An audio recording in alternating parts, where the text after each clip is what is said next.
What if, beyond the words you have always known, beyond the familiar stories that shaped your childhood faith, there were hidden passages of the universe waiting quietly, tucked away in forgotten scrolls? Imagine lying back beneath a sky heavy with stars, the silence of the night wrapping you like a warm blanket, and then, like a whisper carried by the wind, you are told that the heavens hold mysteries never spoken in the pages you were taught to read. The thought itself feels like drifting between dream and wakefulness, where time slows and the universe seems to lean closer, as though it wishes to confide in you. The name of the man at the center of these secrets is Enoch. He appears briefly in the Bible you know, just a line here, a mention there, and then he vanishes.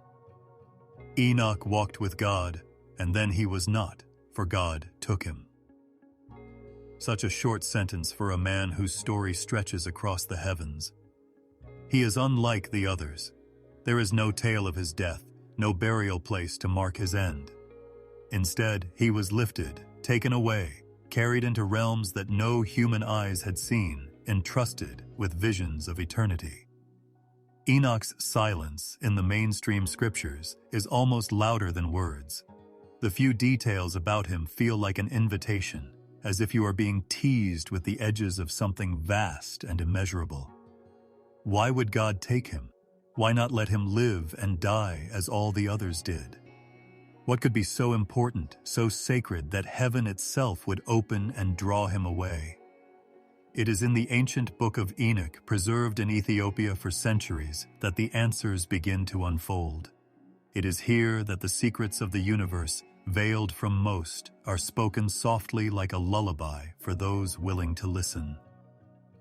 Close your eyes for a moment and picture Enoch as he must have been, a man of deep stillness, walking the earth with eyes that saw more than the ordinary. He lived at a me when the world was young, when people were still learning to understand their place within creation. Yet even then, Enoch stood apart, as though his soul leaned upward, listening for a voice beyond the clouds. His story is not the tale of a king or a warrior, but of a listener, a witness, a chosen messenger. What makes his story so important is not just that he was taken, but what he was shown. The heavens unfolded before him like a great tapestry, and he was guided through chambers of light and shadow, past the hidden storehouses of snow and wind, across the courses of the sun and moon, and into the very halls of judgment and mercy.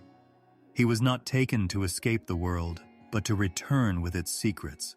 His writings whisper of the great order behind creation, of angels who guard the stars, of mysteries that reach beyond time itself.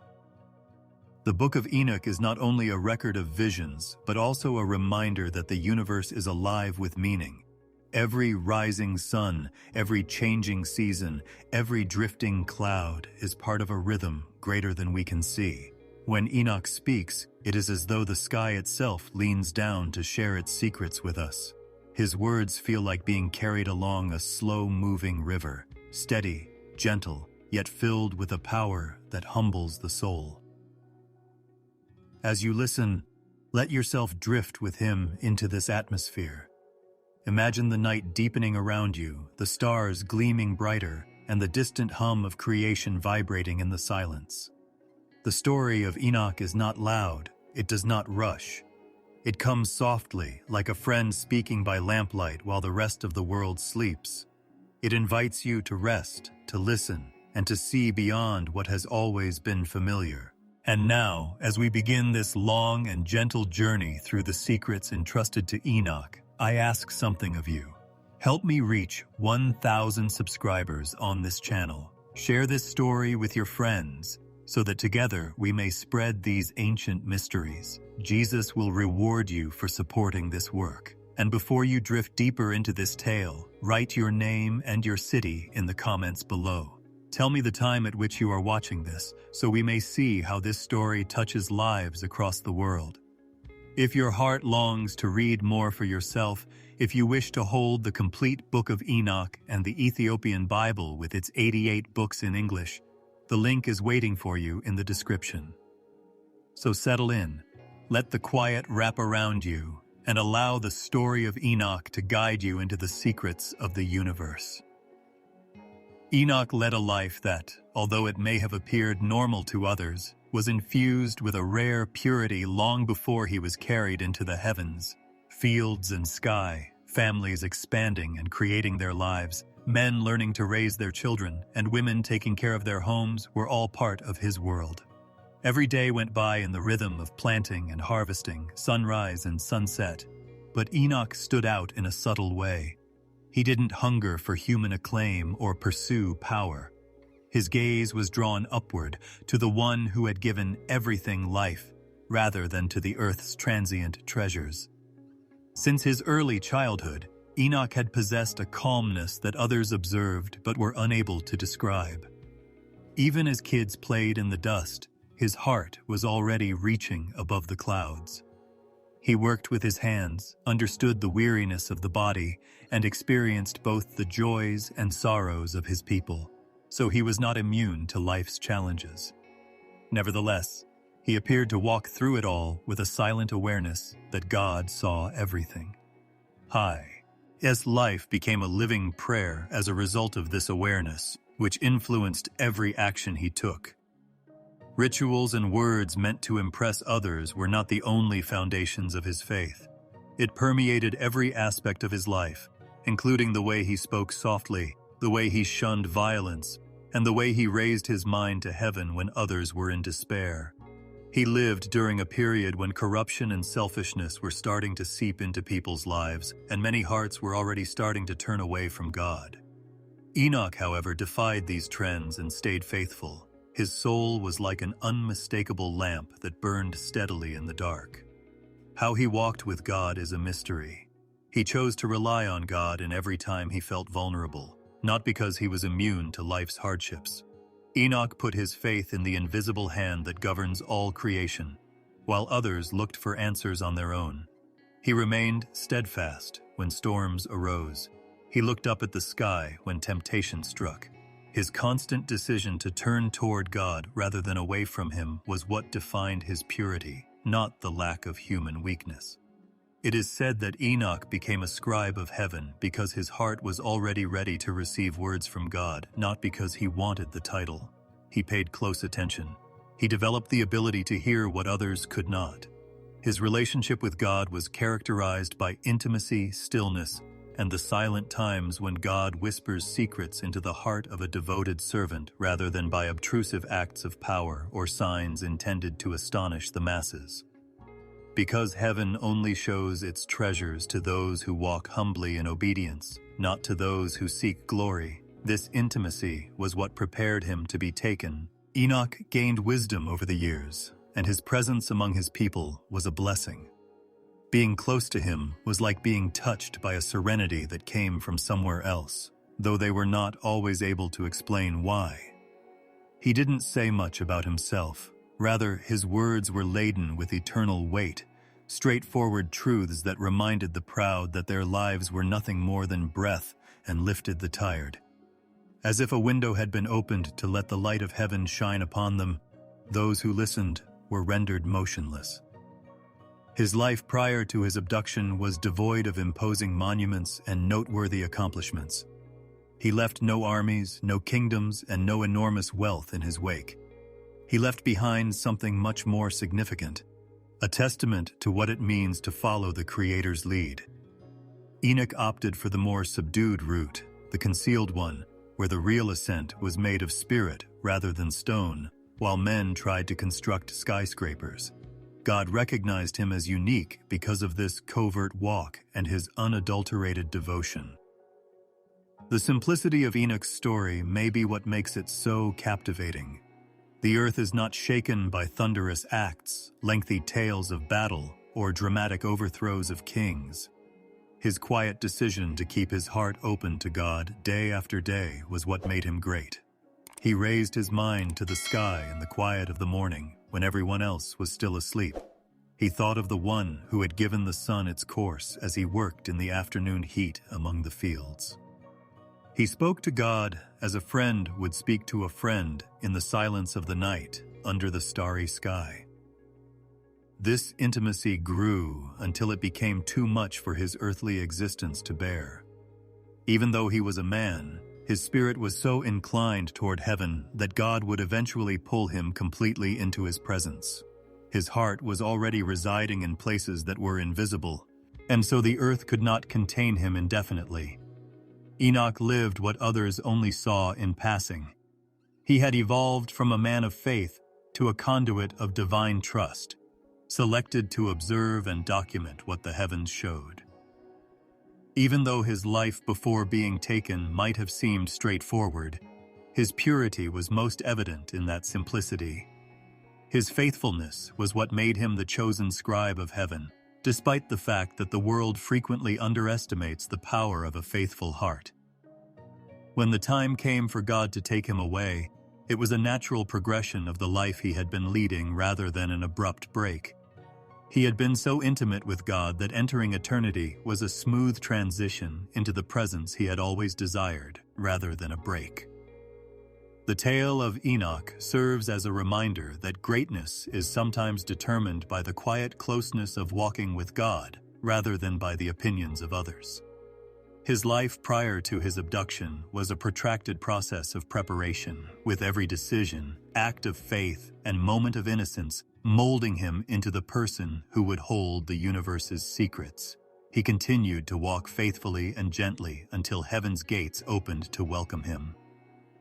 One day, it seemed as if creation was holding its breath for something invisible, and the air itself seemed to hush. Even the winds appeared to lessen their force on the fields as the earth lay silent beneath the sky's pale glow. Enoch was by himself, strolling as he usually did, his mind raised to the sky. The moment when the line between the divine and the earthly thinned and messengers from another world approached was in that silence.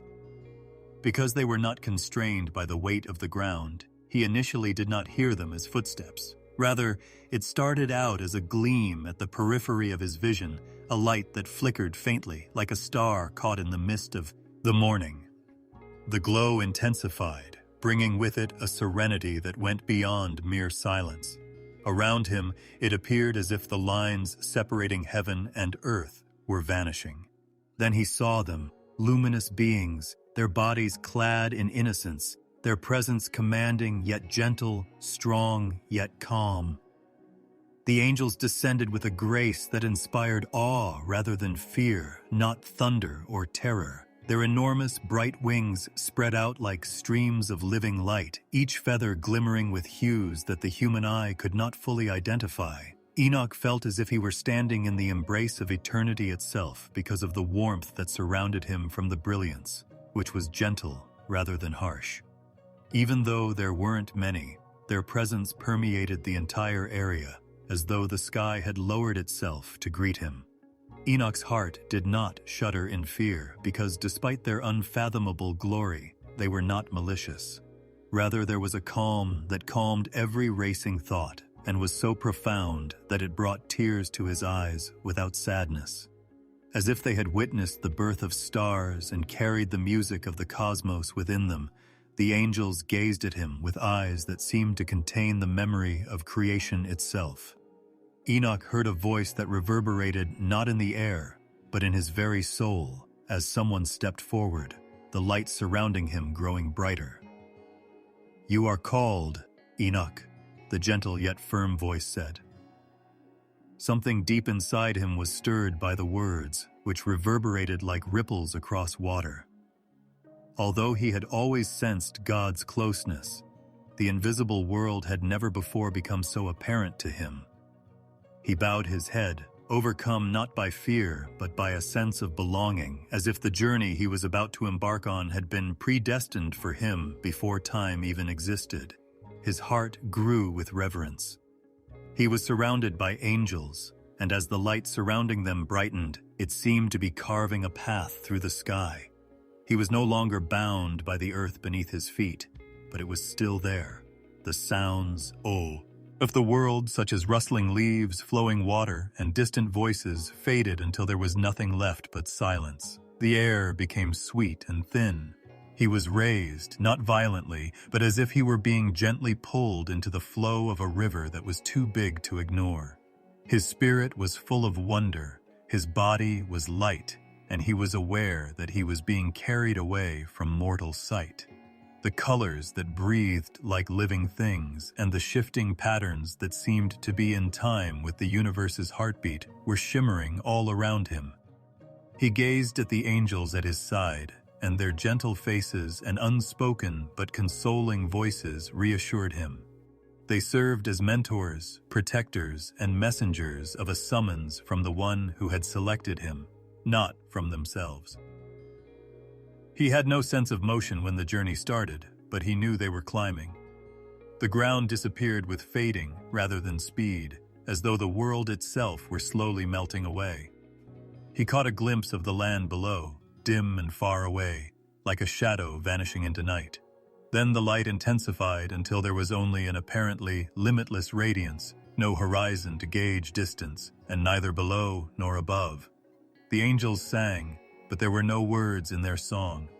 He felt as if he were a part of the harmony of creation, the same voice that had spoken light into the void. As he stood up, time seemed to fall apart. He was unable to determine whether time was passing or whether eternity had arrived. All he knew was that his heart grew lighter the higher he was carried, until even memory seemed to fade away, leaving him clothed in awe. He was certain that he was being taken to see mysteries that were hidden from human sight, but he was not afraid of what lay ahead. A golden flame that soothed rather than burned glowed in the presence of one of the angels as he approached. "Don't be scared," he muttered into Enoch's soul, "for you have been selected to see what has been prepared, to write what will be known, and to see the secrets that belong to heaven." The words came to him gently and firmly, and he understood that his earthly existence had been a prelude to this very moment. He had reached the threshold of the invisible by his faith, his quiet devotion, and his steadfastness. The door was finally opening. Enoch felt that he was leaving behind more than the world itself as they climbed even higher. He was letting go of the burden of death, the curtain of weakness, and the boundaries of human vision, as if every fiber of his being were waking to a reality far bigger than he had ever dreamed. His spirit grew, and his senses became more acute. He was both reassured and undone, resting in the harmony of majesty and gentleness, fear and love, as the calm deepened and the awe increased. Words could hardly describe what he saw, but his soul soaked it up like rain on parched earth as the angels carried him through worlds that glistened with mystery. He had taken the first call. The voyage into the mysteries of the cosmos had begun, and the path led endlessly forward into light. His surroundings became less bright, forming glistening shapes that resembled curtains made of pure light. It was something completely otherworldly, as though a veil had been stretched between realms, unlike mist or the sun's glow. Enoch sensed the change as if the air itself had become thicker with holiness, and the angels slowed their pace. The first heaven's entrance was ahead, a radiant threshold where light gathered and parted like a river's surface rather than a door made of stone or wood. He had the impression that he was going to enter a realm where prayers had an eternal impact. He could hear the faint murmur of innumerable voices within the veil's glow, which pulsed rhythmically as if it were breathing. The righteous prayers formed threads of light that drifted upward and disappeared into the brilliance, resembling streams of incense. Rye prayer seemed to be alive, bearing the faith, hope, and longing of all living things on earth. Some arose like whispers, soft and delicate, while others rushed like powerful currents, their radiance penetrating the veil with unparalleled clarity. For a brief moment, Enoch was stunned by the knowledge that every word spoken in faith had arrived here, preserved in radiance, and would never be forgotten. The veil parted silently as the angels led him closer. The world around him opened up into a huge expanse with rivers of dazzling light as he passed through. Their glow was gentle yet limitless as they extended across the horizon, winding and weaving like liquid stars. The streams moved with a calmness so profound that it stilled even the secret restlessness in his heart, rather than roaring like earthly waters. The rivers flowed as if they were carrying the very essence of life itself, glistening with gold, silver, and hues invisible to the human eye. Enoch observed luminous, delicate forms floating above those rivers like dim clouds. Clothed in light, they were the living people's prayers, navigating the rivers. Some appeared to shine more brightly, as if they were fortified by the heart's purity. Others were dim, but the current continued to carry them on, never losing sight of them or abandoning them. The angels stopped by the banks of one river, and Enoch stood silently watching as the light rushed ahead, unhurried but unstoppable, toward a place that was well out of his line of sight. He had never breathed air like that in the first heaven. It had no shadow, no dust, and no weight. It was gentle and pure, as though each breath were a hymn in and of itself. Faintly, sounds emerged, not from instruments, but from tones that seemed woven into the very fabric of the space. It was a music that existed to be felt deeply within the soul, rather than to be heard with the ears. It was harmony without beginning or end. Enoch noticed that he was swaying a little, as if the rhythm of the rivers were calling him to calmness. One of the angels turned to face him, his body shining with shades of gentle blue. "Here, the prayers of men and women ascend without ceasing," Enoch thought without speaking. "While the broken are not discarded, but are instead gently raised and healed in the streams until they shine as well, the pure are swiftly carried, clothed in brightness." He was amazed by the words and saw the rivers in a new light. He came to see that no sigh was ever unheard, and no prayer was ever in vain. Here, drawn upward and placed within the tide of eternity, were even the quivering words of those who felt invisible. Every cry of faith seemed to be treasured by heaven itself, which would keep them close until the day when they would all be fully answered. The ground beneath his feet shimmered like glass as he walked along the banks, but it felt soft to the touch, as if the soil itself held the memory of those who had walked in devotion before him. Tiny sparks of light were released with every step. The rivers split off and reconnected, creating patterns that were too complicated to follow, but each current had a reason for flowing. He imagined rivers on earth, wild and untamed, but here they all flowed peacefully, constrained not by valleys or rocks, but by the will of the one who created them. The angels stayed near, their presence steady and serene. Even though they didn't talk much, they weren't silent. It conveyed the certainty that this path had been set aside for Enoch, as if they were declaring their own safety.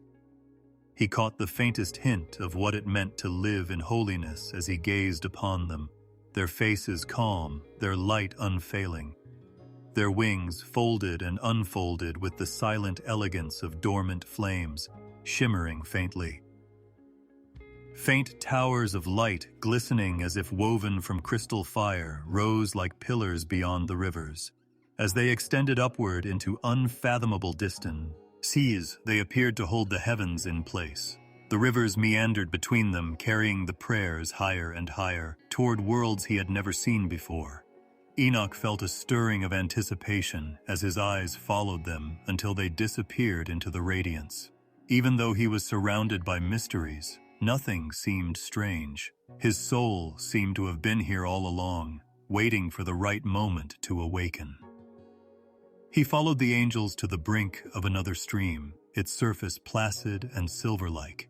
He looked into its depths and saw pictures of people on earth instead of his own reflection. Mothers whispering at night, children raising their eyes to the sky, men and women hunched in fields. Their prayers ascended, transformed into luminous sparks, and were swept away with the flow. He saw how grief turned into light, how frailty turned into power, and how even silence turned into song. He saw that heaven was closer to earth than people could ever imagine, and tears welled up in his eyes, not from sorrow, but from awe. Before one of the angels touched his shoulder, he stood there observing the stream of prayers.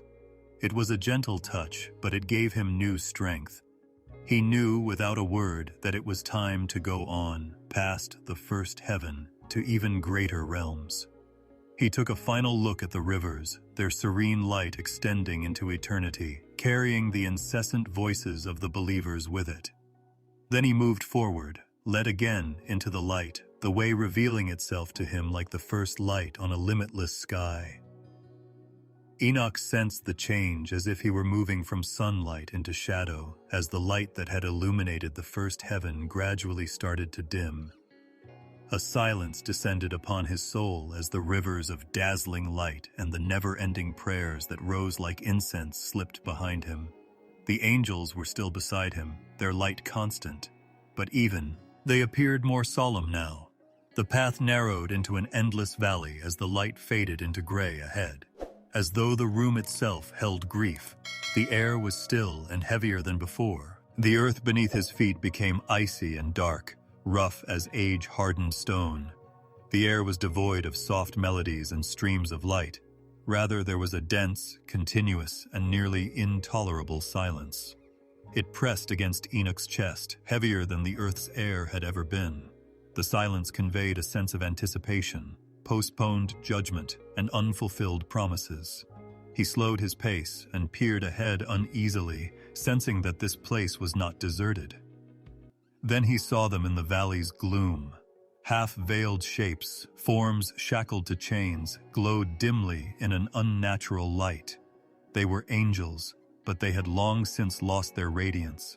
Their eyes were blazing with memories of what they had lost, and their once bright faces were now etched with grief and defiance. As he went by, a few raised their eyes to him, and the intensity of their gaze chilled him to the bone. Others lowered their heads, motionless, as if time itself had lost all significance. They were bound together with their folded and broken wings, silent reminders of the glory they had abandoned. They were not bound by earthly or iron chains. They were made of cords of fire that did not burn, but were bound with unwavering strength, and they were made of light that had been twisted into judgment. With the authority of the one who had predetermined their fate, each link glowed dimly, as if alive. Within those chains, Enoch sensed a power that was stronger than their pride and greater than their rebellion. Even though the fallen angels strained occasionally and moved slowly and heavily, the bindings held firm. They were confined, anticipating the day long in advance when the final reckoning would take place. With every step, more of the bound emerged, and the valley seemed to go on forever.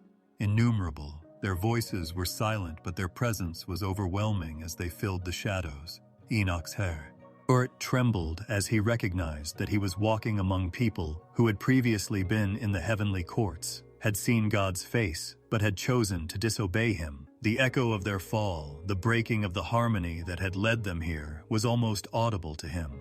Even though they were silent, their story, one of pride, corruption, and a rebellion that ripped at the very fabric of creation, was conveyed through the silence. Finally, one of the angels by his side broke the silence with a quiet but firm voice. "These are the Watchers, who abandoned their position and disobeyed the Most High's orders. They are now bound in turn because they bound themselves to corruption. They silently await the day of judgment, when they will be confronted by the fire that has been prepared for them, and their chains will be permanently sealed." The words made Enoch shudder, but he continued to move. He saw longing, as well as defiance, in the faces of the fallen. Some gazed regretfully at the heavens they could no longer reach. Others gave him sour looks, as though they disapproved of his moral rectitude, his religious beliefs, or his career choice. His spirit shook at the thought of what it meant to fall so far, and for a moment he faltered under the pressure of their stares. Strength poured back into him as the angels at his sides laid their hands lightly on his shoulders. At that moment, he understood that his purpose was to observe and document what he had witnessed, not to frighten them. As a scribe of heaven, he was called to see both light and shadow, to see judgment as well as glory, so that no aspect of the truth would remain hidden. With the exception of the slight hum of the chains, the valley continued to be silent. A reminder that the bindings were alive with divine power. The sound was so low that it seemed to reverberate through the earth itself. The fallen moved slowly and wearily, shifting occasionally, but the light chains remained in place. He realized that some of them had once been powerful, towering in stature, their forms still magnificent in spite of their ruin. However, the weight of their judgment had depleted their strength, making their wings useless for lifting them. Enoch's thoughts shifted to the earth and the people who were walking there without realizing the conflict that had already taken place. Once upon a time, these bound ones had come down among men, brought knowledge that they were not supposed to share, and sowed corruption that persisted long after they had fallen. They now waited in silence in this valley, still burdened by the memory of what they had done, unable to move or speak. The lingering effects of their rebellion seemed to permeate the air around them, weighing down each stone. Enoch observed that even the angels directing him became more solemn as he moved through this area. Their faces were solemn and their wings were not as brilliant. As if this valley served as a reminder that even among the heavenly, decisions had repercussions, and they too were burdened by the actions of their brethren. In addition to being a punishment, the silence served as a lesson and a reminder that no rebellion could go unpunished, and that every action that defied the Most High's will would eventually be dealt with.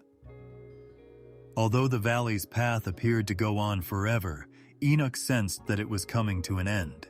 The air started to change very slightly, and the number of bound ones decreased. But when he looked back again, the image of the fallen angels, chained and waiting, their silence more loud than any voice he had ever heard, remained etched in his heart. It was the quiet of a storm that had not yet broken, not the quiet of rest or peace. He was led forward by the angels by his side, out of the valley and into the next realm that lay ahead. However, the image of the chains, the glint of divine justice binding the powerful and keeping them motionless until the appointed hour, remained in his mind as the shadows moved behind him. He knew that the silence would follow him into the next heaven because it lingered in his soul. Gently, the trail opened up before him, and Enoch entered a world where the air itself was alive, smelling so light that it seemed to enter the soul itself. The third heaven, a haven free from grief and where light poured in waves like liquid crystal, appeared like a dreamlike vision. There was a soft, gentle joy in the air here, like the silence of dawn when the first rays of sunlight fall on the ground. The ground beneath his feet pulsed with a warmth that beckoned rest and wonder, and every breath seemed to contain peace. In front of him were gardens unlike any other on the planet, with leaves that glistened as if they were made of emerald light and blossoms that never withered. With their branches swaying as though they were whispering secrets from the depths of eternity, the trees stood tall but gentle. The landscape was crisscrossed by rivers of clarity, their waters glistening with shades of silver and gentle gold, flowing silently but filling the atmosphere with a peaceful melody. Creation seemed flawless everywhere Enoch looked, impervious to deterioration and the passage of time. This was a place set aside for those who had walked faithfully and whose souls yearned for the presence of their Creator. It was neither the wilderness of exile nor the transient beauty of earth's gardens. Enoch sensed the presence of innumerable souls in this paradise, all of them glowing with a silent delight and dressed in garments of light rather than earth. They were those who had persevered, those who had opted for truth and purity during the brief years of life on earth. Their rest was not indolence, but a soft celebration, a profound satisfaction that seemed to match the beat of heaven itself. Under blossoming trees, some were gathered in circles, their voices rising in songs too pure for earthly tongues, songs that sounded more like waves of love than words. Others strolled hand in hand along the gleaming pathways, their faces lit up by the joy of those who had been accepted home. Enoch could hear stories everywhere he looked, stories of devoted lives, unseen sacrifices, and secret prayers. The beauty that surrounded him now grew from those prayers. He saw a mother resting joyfully among flowers that never faded, her hands once worn by labor. He saw a shepherd standing among angels, his song joined to theirs, whose lonely nights had been filled with praises to God. Every soul appeared to be carrying the scent of a life that had persevered through faith, and their happiness blended into a harmony that gave the paradise a living stillness. This garden's trees produced fruit that glistened like crystal, its sweetness not limited to taste but to spirit, feeding the soul rather than the body. Enoch witnessed souls congregate beneath these branches, their faces glowing as if God's breath had touched them directly, their hands raised in thanksgiving as they accepted the fruit. Alongside the trees, flowers of every possible kind bloomed, their hues more vibrant than the human eye could perceive. Every petal appeared to be alive, reflecting the heavenly light as if it were a part of the timeless melody. The blossoms shimmered instead of falling when the wind blew gently through them, releasing scents that evoked feelings of devotion and hope. As Enoch continued to walk, he saw fountains rising from the earth, their waters as clear as diamond, and the droplets that fell back into the streams sparkled like stars. The rivers that meandered through the garden were unconstrained by the gravity of the earth. They flowed where they pleased, gently returning to the soil of paradise after curving upward and tumbling across the sky like ribbons of light. They seemed to be whispering to every soul, "Here, you are safe. Here, you are known," without making any noise or carrying any weight of force. In addition to nature, angels were present and moved among the souls with grace in this heaven. Their faces were more radiant than the sun, but they moved with gentleness and compassion, as if they were peacekeepers themselves. Others raised their voices in harmonies that seemed to meld with the trees and rivers to form a single, timeless song, while others led souls along the paths. With eyes as clear as morning skies, one angel came up to Enoch and, using a gentle hand, beckoned him to see more of this place. The sight of the righteous sitting close to a vast area where light gathered in a circle as though heaven itself had opened its arms made Enoch's heart leap.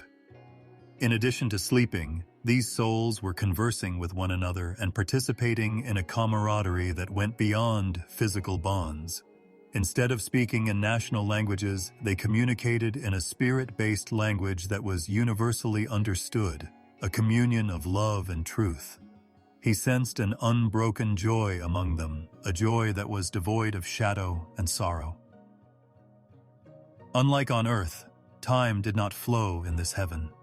There was a constant glow as if every moment were dawn and the promise of a fresh start. There was neither nightfall nor waning of light. Enoch came to understand that this paradise was a representation of God's promise that those who walk faithfully, despite suffering, will find unfathomable rest in addition to being a place of reward. The assurance that nothing endured for God was forgotten and that no act of love was ever lost seemed to be born in the very air. Enoch's thoughts slowed as he ventured farther into the garden, leaving only awe. He felt as though he was sinking deeper and deeper into the calm that surrounded everything, a calm so soft that even the silence had meaning. He could practically hear the beating of creation's heart in time with the will of the Creator. Instead of dazzling with overwhelming beauty, the paradise invited, soothed, and embraced everyone as though to whisper, "You are home." Enoch's heart lingered on the image of the souls resting in eternal bloom, even though he knew he was only passing through.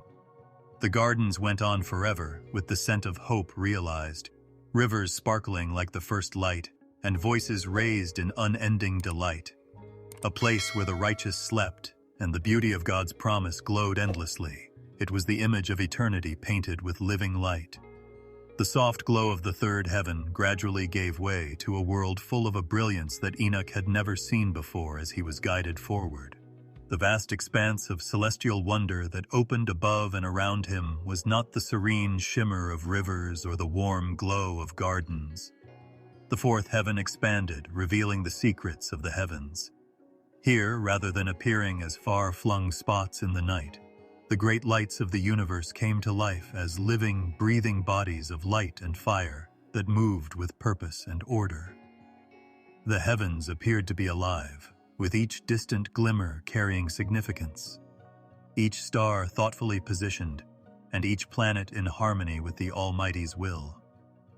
The sun was viewed as a radiant being of fire, vast and glorious, pulsing with life, rather than as it appeared from the earth, burning fiercely from a distance.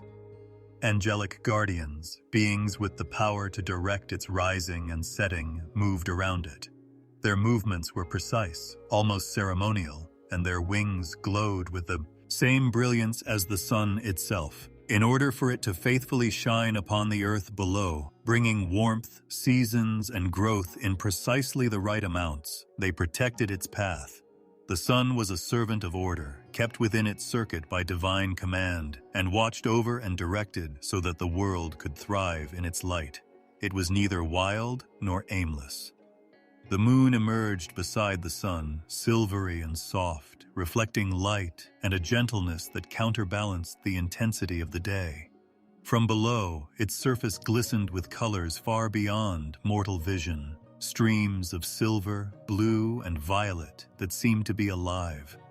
Smaller but elegant, angels also surrounded it, directing its waxing and waning and making sure its stages developed in unison with the passage of time. Enoch saw the moon as gentle, like a lamp hanging in the sky for the night's comfort, rather than frigid or far away. Silently, its angels moved, their wings trailing pale light that blended with the moon's radiance to create patterns in the sky that conveyed patience, rhythm, and balance. Then Enoch saw the stars as his eyes rose even higher. They were not haphazardly dispersed like dust on a pitch-black canvas. Rather, they were innumerable hosts, each distinct, blazing with an unquenchable fire. Some glowed with warmth, some with icy radiance, and some with hues that are unthinkable to the human eye. Angelic keepers, each assigned to a star, also moved around them, guiding, stabilizing, and guaranteeing the star's position in the eternal order. The righteous scribe believed that the stars were God's writings on the sky, each one a letter of light that formed words too big and holy for mortal minds to read. The celestial angels were solemn and majestic. Their robes, flecked with fire, glistened like woven pieces of night. As they turned, symbols that glowed hung from staffs of crystal in their hands. They didn't say much because they had a big job to do: maintain the stars in alignment and make sure time passed according to plan. Here, the constellations that Enoch had once seen from Earth materialized as living structures, bands of light interwoven by these celestial protectors. They were not just imaginary, they were ancient and authentic signs that silently spoke of seasons, fates, and vows made before the beginning of time. Enoch could clearly hear the sound of the heavens as he strolled among these wonders. The sun emitted a deep, resonant hum that was strong and constant, as if the echo of creation's beginning was carried by each day's rising. Like a lullaby, the moon's song was softer and brought peace to the night. Higher, lighter voices from the stars blended into a harmony that filled the space with music that was inaudible to the human ear. Angelic hands led and upheld the worship of light itself, the song of the cosmos. Even though Enoch was only a man, he had been selected to see what few had ever seen. So the angels who led these bodies approached him with respect. One of them, tall and glowing with golden fire, said softly, "Each of the lights in the heavens had a purpose in the Almighty's plan and were not allowed to wander aimlessly. The moon indicated seasons and tides, the sun provided warmth and measured time in days, and the stars charted years and destinies, all of them cooperating and never faltering. And if anyone strayed, these angels were the ones who lifted them and led them back on their path, guaranteeing that the command inscribed in the heavens would never abandon the earth below. Enoch experienced both peace and awe. Neither the lights nor Tian. He heavens were erratic. Everything obeyed its calling, was watched, and was protected. He came to understand that when men gazed up at the night sky, they were not seeing chance but rather a secret order, the silent labor of celestial beings who had long maintained the equilibrium of the universe. Even the sun's daily rise was not a mere coincidence. Rather, it was an act of faithfulness performed by angels who carried out God's will. Enoch could see wheels of light spinning slowly in the distance, too big to fathom. They functioned similarly to timepieces, measuring ages and epochs rather than minutes or hours. Among them, angels moved, guiding, adjusting, and maintaining the motion of their circles. Words that carried power, the language of the divine, and not of any earthly tongue were inscribed on the wheels in faintly glowing inscriptions. Even though Enoch was unable to fully read them, he was aware that they contained the destinies of nations, the rise and fall of kingdoms, and the accomplishment of promises that went beyond the realm of history. These were the mysteries of time itself, the mysteries of days to come. He saw seasons change, rain fall, harvests rise, and years go by as he watched the stars' light appear to pulse.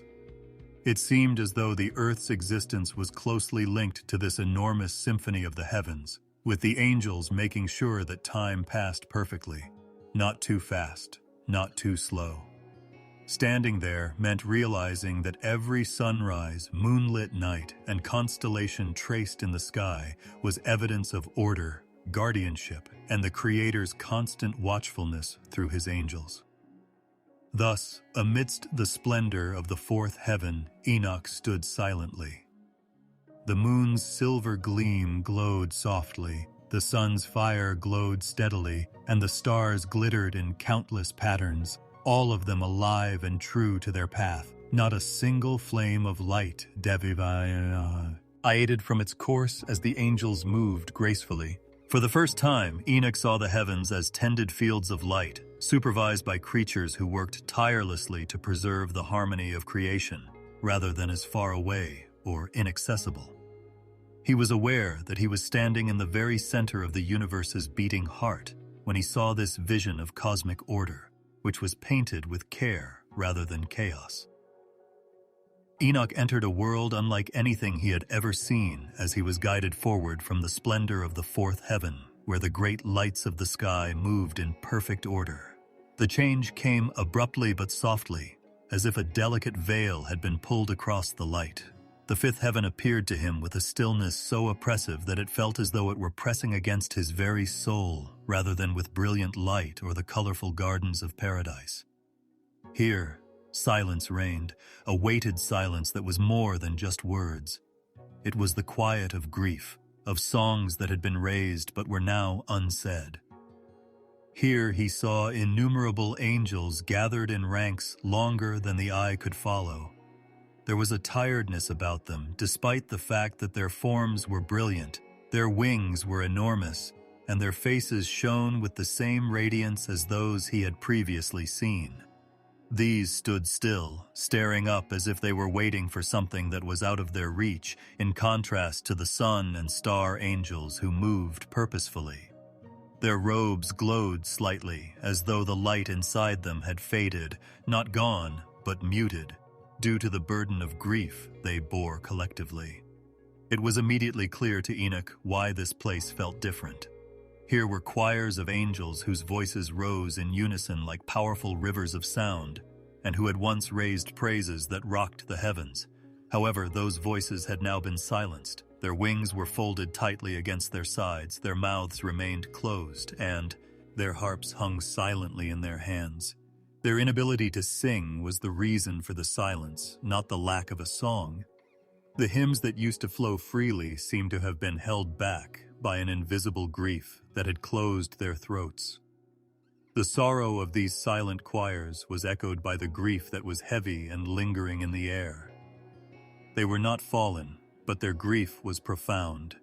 They weren't cast out in rebellion or chained like those in the second heaven, but they still harbored a desire for restoration for a future day. Their desire was like an ache in Enoch's chest. These creatures were made for worship, to raise up songs that brought happiness to all parts of the world. To see them silent was to see an incomplete song, a hymn imprisoned inside, awaiting the day when their voices would be released once more. An angel turned to face Enoch. His eyes bore the weight of innumerable ages, but his face was filled with a light that continued to glow. Though he remained silent, Enoch sensed comprehension seeping into his heart. The fifth heaven's silence was a sign of expectation rather than punishment. These angels were anticipating the day when their voices would rise once more in a song that had never been heard before, the fulfillment of a promise. They waited in awe up until that point, their silence itself turning into a kind of prayer. As Enoch moved among them, he saw that their hearts still glowed with devotion, even though their lips did not part in song.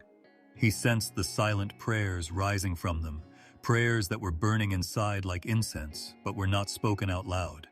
Their silence was depth rather than emptiness.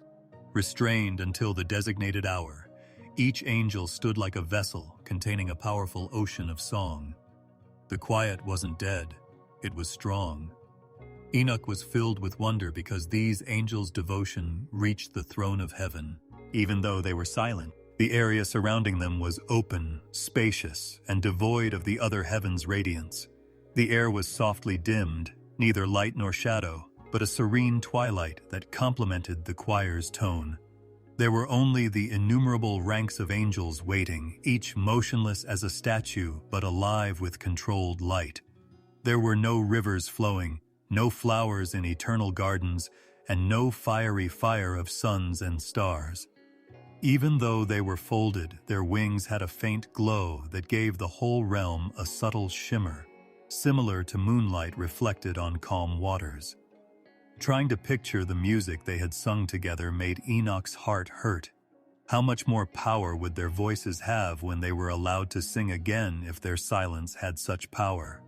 He recalled the harmonies he had previously heard in the heavens, the chorus of stars, the lullabies of the moon, and the songs of the sun, and was certain that these choirs would outshine them all once they were restored.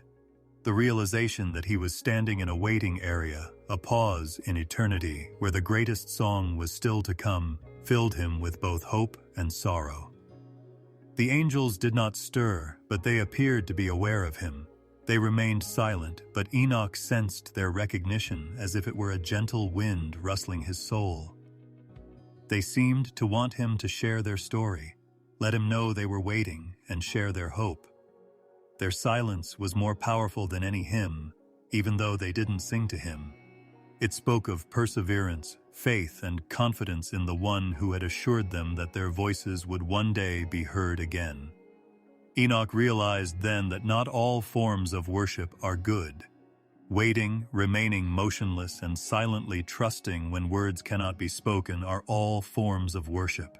This truth was embodied by the silent choirs of the fifth heaven, whose silence itself served as a hymn to God's three. 1. As he realized he was learning not only about angels but also about the nature of devotion itself, Enoch's spirit shuddered. There was an endless line of angels waiting in silence in the realm. Some carried harps, lyres, and other instruments that shone dimly but were undamaged. Some stood in silent prayer with their hands clasped in front of them and their eyes closed. Some looked up, as if anticipating a light that had not yet emerged. Hope, patience, and the assurance that the day of their song would arrive united everyone in their silence. Enoch stayed there, and the quiet seemed to seep into him, bringing him peace and grief.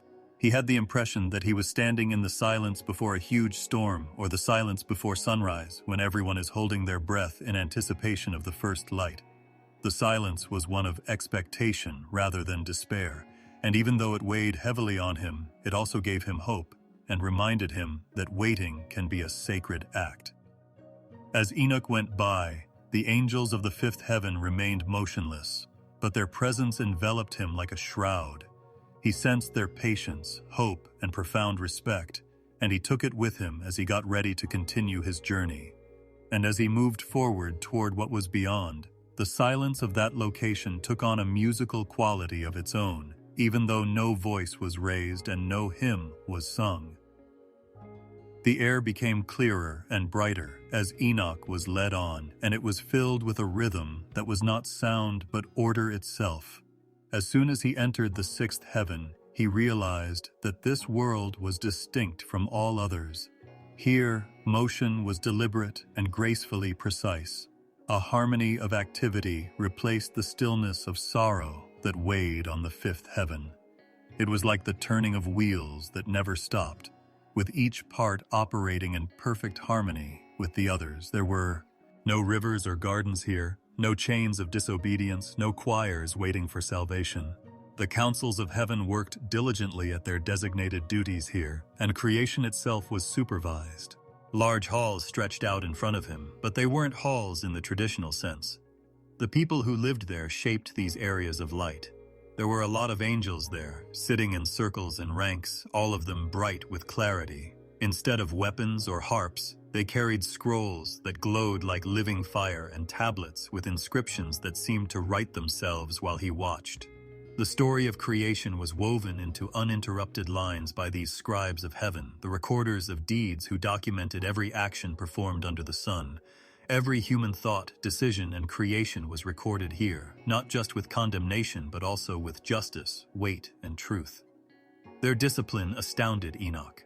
As they wrote on the scrolls, they moved steadily, their hands never stopped, and their eyes never wavered. One angel raised a pen of light, and it moved across the surface of the glowing parchment at a speed that seemed faster than time, but was never hurried. Another went over what had already been written, nodding as though to affirm their position in the everlasting hierarchy.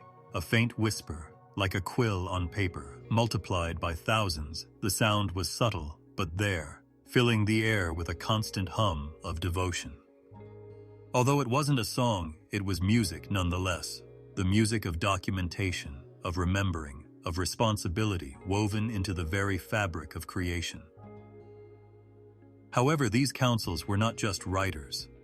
Like scales placed before God's throne, they weighed mortals' actions, balancing justice and mercy against each other. They were the keepers of peace and the balancers of existence. Enoch witnessed the births and deaths of souls, the expansion of fields, the movement of rivers, and the rise and fall of nations as some angels sat before large, glowing orbs with their hands resting gently on them.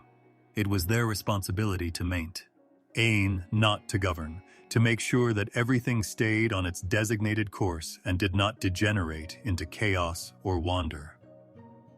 Enoch observed that certain angels documented not only human actions but also the motions of the stars, the passage of time, and the changing of the seasons. Every drop of rain, every leaf that fell, and every grain of sand that was moved by the wind were all recorded. Since everything was important to them and creation itself was regarded as sacred in their writings, nothing escaped their notice. Enoch shuddered at the realization that all good deeds, all secret sins, and all ephemeral words were recorded here in scrolls of light that would never go out. He was guided to a group of angels who were taller than the others and whose clothing was embroidered with silver and gold threads of light. Their voices were low but commanding, their faces composed but heavy, and they sat as though in council. They talked about harmony, about keeping heaven and earth in balance. One described a child born with an unspoken destiny, another of prayers rising from a lowly household, and still another of rivers drying up in a faraway land. Their words interwoven as threads rather than arguments, each one respectfully acknowledging the others and contributing to the world's fabric. Enoch was aware that he was in the center of divine governance, where creation was not allowed to float aimlessly, but was instead carefully steered in a way that was beyond human comprehension. While they were working, Enoch saw enormous shelves that went on forever upward, each one glowing a different color and containing scrolls and books of light, as if each contained the essence of what was written there. Some glowed with dazzling gold, others with soft silver, and still others with shades of blue, green, and red. Because of the stories they contained, the shelves themselves appeared to be living, breathing. Enoch felt the weight of eternity bearing down on him because these records were more than just accounts. They were the universe's memory itself, preserved for all eternity and undamaged. The angels went about their work unhindered, but they did not feel burdened. Their discipline was their sacrifice, and their labor was their worship. They didn't grow weary, falter, or grumble. Like waves on the beach, each movement was purposeful and continued indefinitely, flowing into the next. Even though they were wearing serious expressions, they had a calm look on their faces because they knew they were doing their part in the creation of the universe.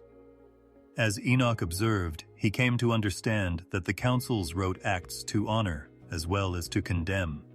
He watched an angel lift a scroll that was blazing with light, and it contained the tale of a soul that had given in secret when no one was looking, that had forgiven when wronged, and that had chosen mercy when judgment was due. The angel carefully set the joyfully glowing scroll on a higher shelf, where it was more radiant than the others. Then, among other scrolls that bore the weight of grief, he saw another, heavy and dim, documenting deeds of cruelty and deceit. Even so, the angels recorded calmly because their job was to preserve the record until the designated time, not to pass judgment. Enoch saw another group of angels who dealt with measures and balances outside of the councils and scribes. Large, complex light scales with beams reaching in all directions were in front of them. Instead of weighty items, these scales held deeds that glowed like shards of fire. The angels watched intently as one side of the scale rose and the other fell, making adjustments, taking notes, and making sure everything remained balanced. When Enoch saw that justice was not a passing concept, but rather a reality woven into the fabric of creation, protected and maintained by these celestial beings, his spirit shuddered. Awed by this realm's solemn beauty, Enoch strolled among them. More than ever, he experienced the intimacy of God's wisdom here. It was the steady hand of truth, the serene certainty that everything was understood, remembered, and taken care of, not the sun's blazing fire or the lovely scent of paradise. Nothing was wasted, nothing was forgotten, and nothing was missed. Every decision had consequences, every life mattered, and every soul was recorded in the eternal scrolls. Despite its lack of brightness, the sixth heaven exuded a majesty that was greater than any beauty Enoch had ever witnessed. It was the center of divine memory, the beating heart of order, and the councils of creation, where angels toiled tirelessly to keep everything in balance. Enoch felt the silent reality sink into his own heart as he looked upon them, that every moment of life was precious, and that every action was observed, noted, and interwoven into the everlasting harmony of God's plan. Enoch felt as though he was being carried on the wings of peace itself as he was led higher and higher. Even though the sights of the lower heavens were still making his heart tremble, a silent pull pulled him forward. Around him, the air shifted, growing brighter as though the weight of eternity was in every breath. Though they didn't say anything, the angels who led him exuded serene confidence. The Most High's home, the seventh heaven, was the last peak where creation bowed in awe. A huge space opened up in front of him as they got closer, and the air itself seemed to sing, vibrating with harmonies that were too deep for mortal ears to hear. He had never seen light like that in the other heavens. It was a living tapestry of radiance, with colors that flowed and moved like rivers of liquid flame rather than a single brightness. Bridges of fire and crystal stretched into infinity as streams of light crisscrossed like woven threads. As if every fiber of his being had always craved this encounter, Enoch felt small but completely at home. His spirit murmured in him that he was getting close to the eternal king's home. A throne unlike any in heaven or on earth was located at the very center of this realm. Rising above the mountains, it was woven from fire, light, and life force, rather than being carved out of stone or any other material that man could imagine. From beneath it, rivers of flame poured out in all directions, purifying everything they touched without ever consuming it. The throne itself glistened as if it were covered in rainbows, stunning yet gentle to the faithful's eye. The Most High, concealed in inaccessible radiance, sat upon it. Enoch was unable to raise his eyes to see him completely because the brightness was greater than even his visual bravery, but the presence filled him with such warmth that his shaking was replaced by calm. An incalculable number of choirs of angels surrounded the throne. Their voices blended into waves of praise that rolled through eternity like oceans, and their wings gleamed like polished crystal as they moved in endless circles. Here, every voice was raised in perfect unison, filling the realm with never-ending melodies, in contrast to the silence of the melancholy choirs Enoch had previously witnessed. It appeared as though the music itself was woven into the fabric of creation, with every note and harmony seeming to be alive. As they sang, Enoch had the impression that all of the world's wounds were being healed and that all of its hidden sorrows were being touched by mercy. Large orders were used to arrange the choirs. Some lifted melodies that evoked the dawn, when light first broke through the darkness and sang of creation. Others declared the balance of everything while singing of justice in voices as steady as mountains. Others sang of mercy with gentle notes that flowed like kindness's rivers. Their songs blended together to form a single melody, and Enoch came to understand that this place's music was not just a form of worship, but also the universe's pulse, which keeps the stars moving and the souls hopeful. Flowing from beneath the throne, the rivers of fire reached both visible and invisible realms in innumerable directions. They brought with them both judgment and rebirth, purifying the tarnished areas. Enoch looked into them and saw visions carried by the flames, empires rising and falling, stars burning and dying, souls raised into the light or thrown into the dark. Nothing in the world escaped the Most High's sight, as the fire demonstrated. It was living truth. Enoch was drawn nearer, and he felt words pressed into his spirit, even though he was unable to look directly at the one sitting on the throne. Though they didn't sound like speech, they gave him a deeper sense of meaning than words could. Every action of man and angel was known, weighed, and measured here, at the center of the seventh heaven, he realized. No action was too minor to go unnoticed, and nothing was overlooked. Here, mercy and justice coexisted harmoniously, each gleaming before the throne with equal intensity.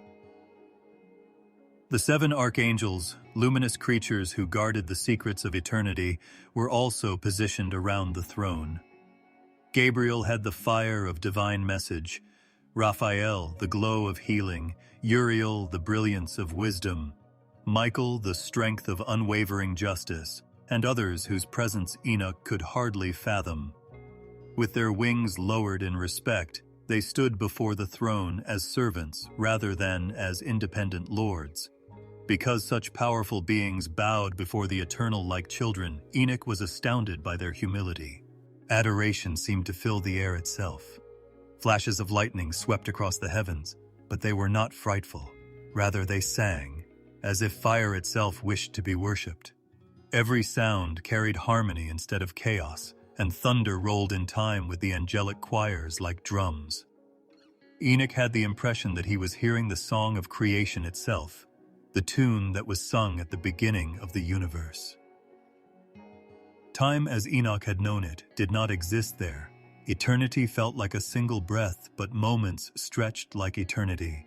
He had no idea how long he had stood looking in wonder, but each moment was like a cup of living water pouring into his soul. Since everything was resolved in front of the throne, he didn't experience any hunger, fatigue, or longing. Nevertheless, Enoch felt the seriousness of what he was seeing even in the middle of such brightness. This was the basis of everything, not just a place of wonder. The streams of mercy and justice that reached the earth came from this place. From this point on, the seasons changed, the stars were led along their courses, and men's souls were judged. The throne was the center of life itself, in addition to being a place of grandeur. As they watched Enoch take in what was presented to him, the angels who led him remained silent, but had joy in their eyes. They appeared to realize that his role as a scribe of heaven included both bearing witness to and passing on this vision to future generations of people. He understood that even though the throne was too sacred for human eyes, words that would inspire awe and hope could be written that contained glimmers of its reality. Thus Enoch stood, his soul quivering but calm, soaking up the fire, the light, and the never-ending song. In the stillness of his heart, he sensed the eternal whisper of the Most High, the hidden voice that calls all living things by name and holds the universe together while the seventh heavens surrounded him in immeasurable glory. In addition to being taken to the heavens to see thrones, choirs, and rivers of fire, Enoch was also given secrets that controlled the universe's own rhythm. The pattern by which the sun, moon, and stars were positioned in perfect order was one of these mysteries, along with the great calendar of sacred time. It came to him as the heavens themselves recorded it with perfect balance, not as men had measured it with supposition and shifting reckoning. Enoch was given this calendar as a gift because he was the chosen scribe who would spread its truth throughout the world, even though it was concealed from the vast majority of men. His eyes were raised to the moon's and sun's paths by the angels who led him. The Most High's command fixed them in their paths, and he saw the gates through which they rose and set. To ensure that no day deviated from its measure and no season failed in its designated time, light was used to mark each gate, and a watchful angel maintained each boundary. With a certainty that had never wavered since the day of creation, the sun rose in its proper order and turned across the heavens. As if bowing to the command it could not defy, the moon went through its cycle, waxing and waning but always returning to its beginning. Enoch was shown that many people had made mistakes, and that the true year of heaven was not counted as men frequently did. 364 days, which were split into 4 ideal seasons, made up the holy year. The balance of light and dark was established within each of the 3 months that each season contained, which consisted of 91 days. This order prevented confusion, days from passing, and months from straying from their seasons. Heaven's calendar was perfect, pure, and predetermined. The angels told Enoch that the earth had been given this pattern at its very beginning. The 364-day cycle encompassed the rising of spring, the fullness of summer, the fading of autumn, and the stillness of winter. Every season started in its proper location because the days flowed like dance steps, revolving around themselves without making mistakes. Rather than being selected at random, holy holidays, rest periods, and commemorative moments were to be timed to the beat of this divine order. The sun, moon, and stars all continuously attested to it, so to follow it was to walk in harmony with creation itself. Enoch was taught that men lost their equilibrium with the world when they left this calendar. The sacred times vanished from their designated locations as confusion crept into their days. Harvests faltered, holy days ceased to reverberate with the harmony of the heavens, and seeds were planted out of season.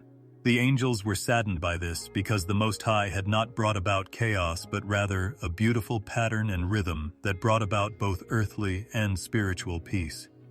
Living in time with the divine heartbeat was what it meant to follow the hidden calendar. Seasonal visions appeared before Enoch's eyes. He saw rivers swell with new life, buds sprouting, and spring wrapped in tender green. He saw fields bent over with grain, summer burning with golden light, and the air full of song and warmth. He witnessed the harvest being gathered, the trees getting ready for sleep, and autumn draped in shades of amber and crimson. He saw the world quiet under a blanket of silence, the nights long, the stars bright against the cold sky, and winter coming down in quiet white.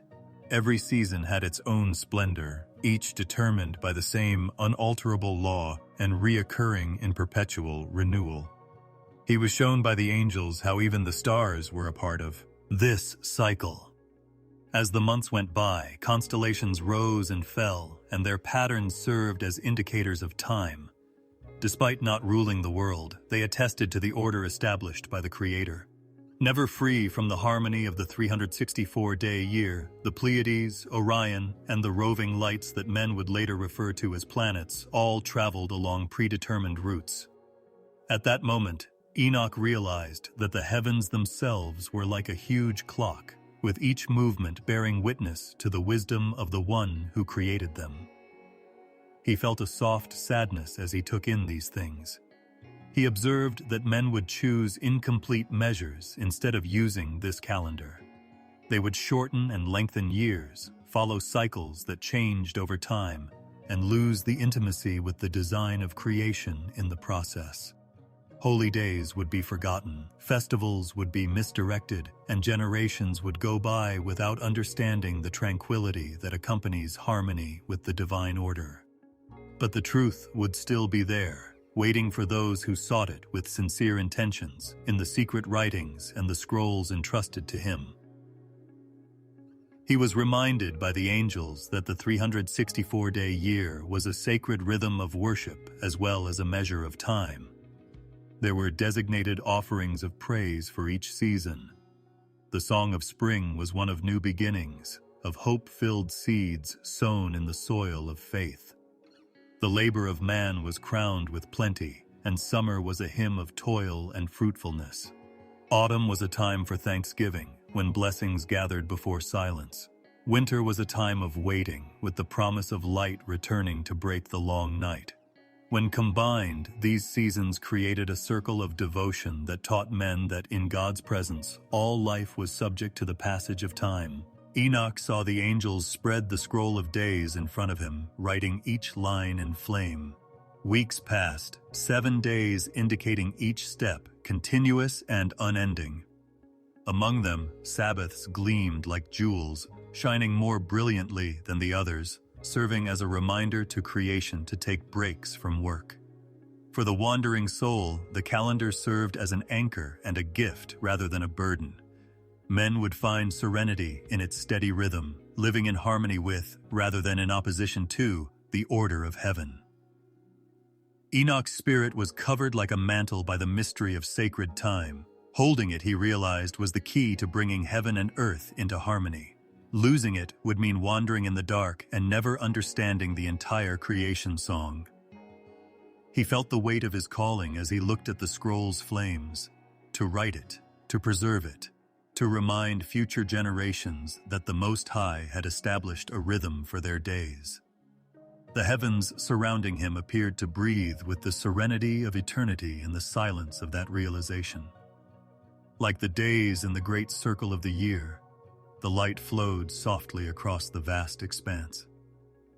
Under the eternal King's watch, the calendar of the universe pulsed silently, flawless and unalterable, while the seasons whispered their secrets and the stars blinked their testimony.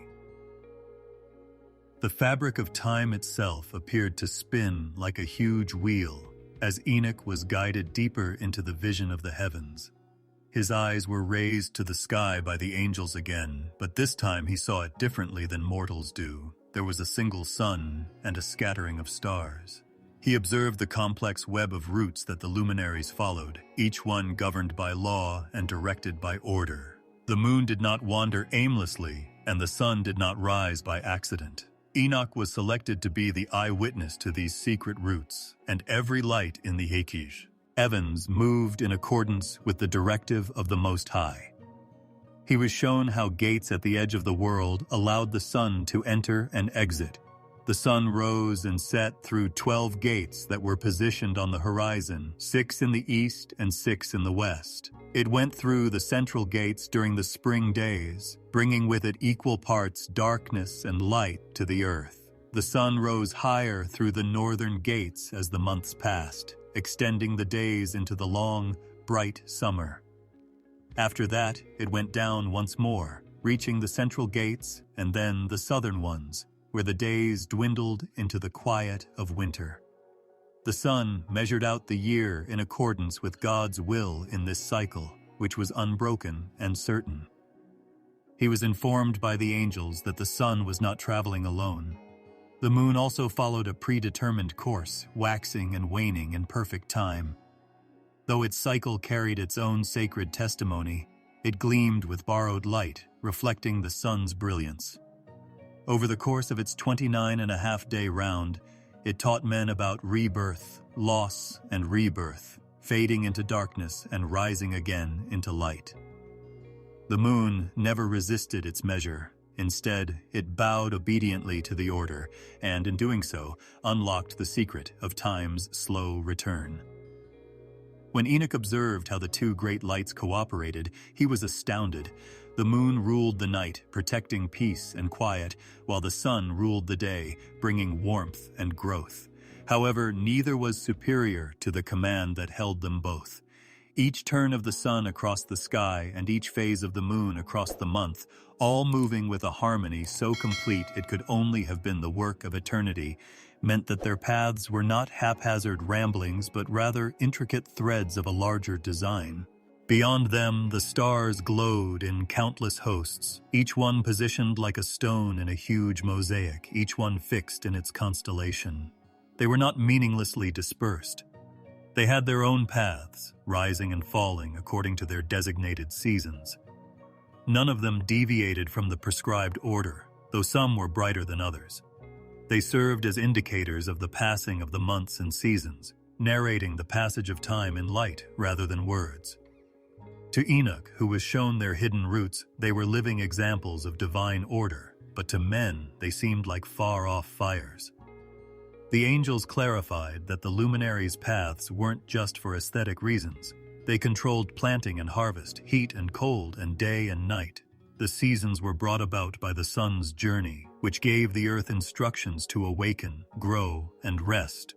Men were called to keep watch over their days by the moon's phases, which indicated the times of gathering and release. Those who traveled at night were led by the stars, whose patterns reminded the earth of the undisturbed layout of heaven. These motions were essential to creation because without them, there would be no measure, rhythm, or order. Enoch's heart grew silent as he witnessed these mysteries because he saw how the heavens spoke without using words. The moon's fading and returning whispered of renewal, the sun's rising and setting announced the Creator's glory, and the stars silently attested to the everlasting covenant.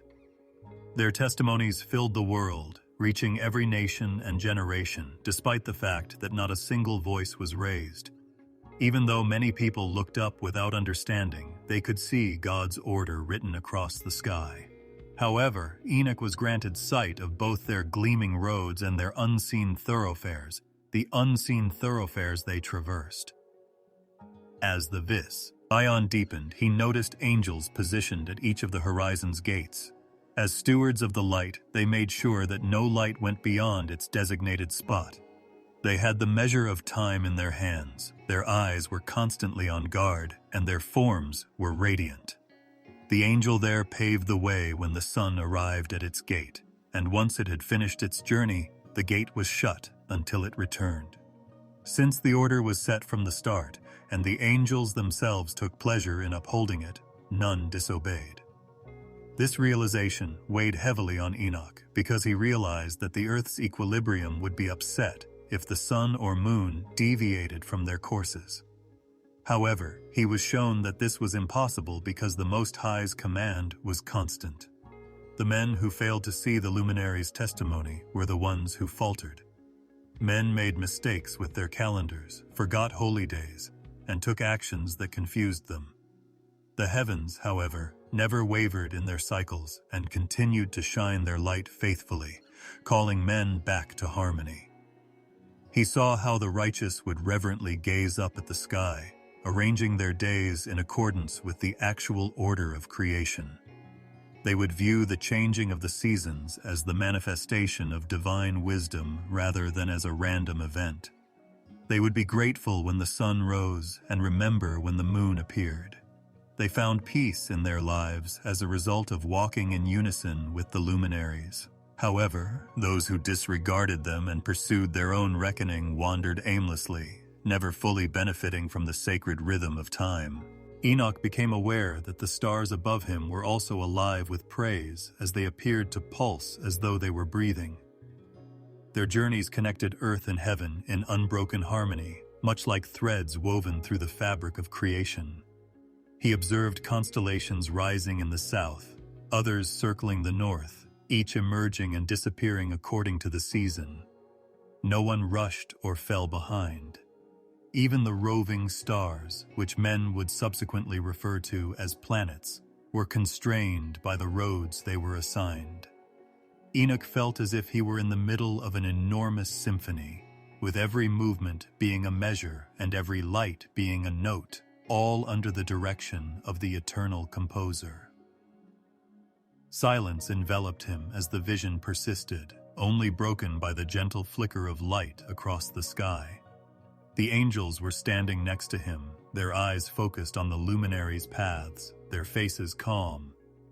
Enoch was aware that what he had witnessed was not intended just for him. In order for men to understand the order that governed their time, it was to be written, preserved, and passed down through the generations. As the scribe of heaven, he was given the testimony of the sun, moon, and stars, all of whose motions were permanently constrained by divine law.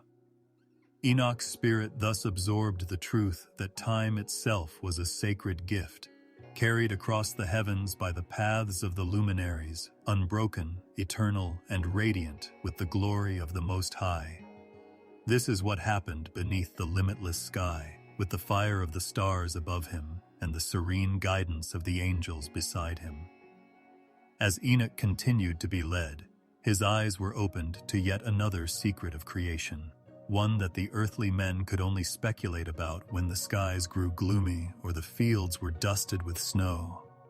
When the angels pulled back a curtain of light, he saw enormous vaults that were as big as mountains and held treasures from the heavens.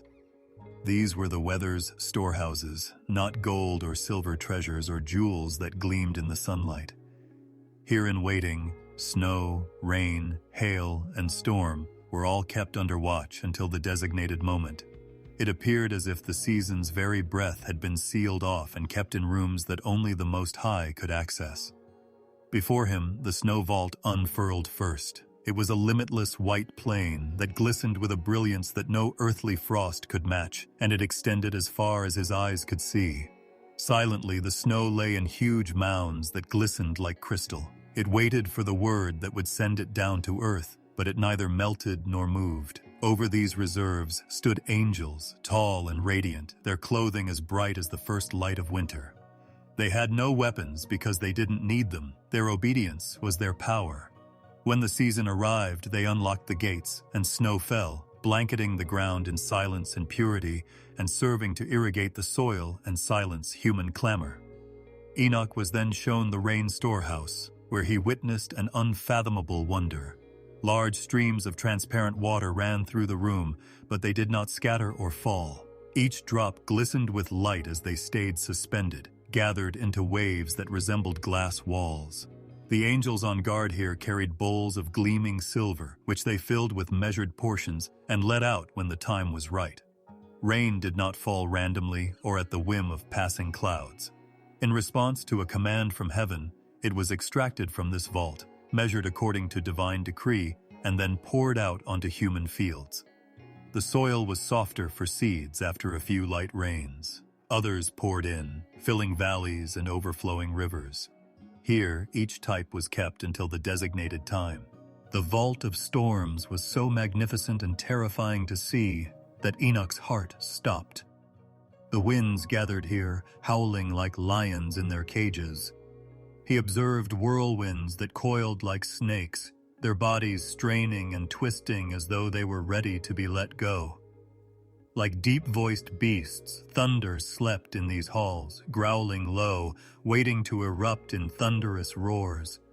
Lightning was also kept here, flashing in quick bursts, but restrained by invisible cords that prevented it from striking until an order was given. Angels with eyes like polished bronze stood guard here, clad in garments of fire. They were the only ones capable of releasing the storms. and they did so with reverence because they understood that their charge included both mercy and destruction. Softly, the angel who led Enoch explained that these vaults were made for balance rather than fear. The land wouldn't be able to rest in the winter without snow. The earth would deteriorate, crops would perish, and rivers would turn to dust if it didn't rain. Without storms, the seas wouldn't stir with their designated strength, and the air wouldn't be purified. Every angel kept a close eye on the measure entrusted to him, and every vault played a part in the great harmony of creation. Nothing was released aimlessly. A storm sweeping across the hills, a heavy snowfall, or an unexpected shower, what men considered chance, was no accident. It was the opening of these secret storehouses in response to the Most High's voice. Enoch noticed smaller rooms extending from the large vaults as he ventured farther into these visions. One contained the morning dew, which was gentle and shimmered on the grass like pearls. In another, soft fogs and mists waited to shroud the earth in silent mystery, folded like veils. There was even a chamber for hail, collected in innumerable glass-like ice stones. At that moment, he understood that everything had a place, and that no drop of water, snowflake, or wind whisper was overlooked. Everybody was kept ready and would be sent when the time came. Enoch was filled with awe at the sight because he had known storms as powerful forces that men feared, snow as a way to calm the land, and rain as a boon to his crops. He now saw them as servants, each with a specific task and under the constant watch of angels, rather than as untamed or aimless. He realized that the process of creation was methodical rather than chaotic. Cleansing, reshaping, and restoring, even the most violent storm served a divine purpose. He was informed by the angels that the vaults were opened in judgment at times and in mercy at others. The snow covered the ground like a blessing, and the rains came to bring forth plenty when men humbled themselves. However, when men hardened their hearts, the vaults might be released in wrath, with hail hitting with force, floods sweeping, and storms rising. However, there was measure even in judgment. Beyond the bounds established by the Most High, nothing was released, because the vaults obeyed the eternal command rather than the will of angels or human cries. The earth itself was shielded from destruction. This vision made Enoch's spirit shudder, but it also gave him solace. He realized that although men feared and could not predict the weather, it was actually under control. It was organized, purposefully led, and kept in the celestial chambers like priceless gems. The rains that fed the fields, the snow that covered the ground, and the winds that blew across the hills were all gifts from above, carefully dispersed. Even storms, with their thunder and lightning, were tools rather than enemies. They stirred the seas, purified the air, and served as a reminder to humans of the strength and proximity of their Creator. Enoch looked again and saw one of the gates being opened by the angels. Rain came pouring down in silver sheets that glinted in the light. It descended slowly, as if each drop knew its place, rather than rushing wildly. Rivers swelled in silent strength, fields drank deeply, and the earth far below embraced it with delight. Snow came in due time, silently blanketing the ground as it drifted along like feathers.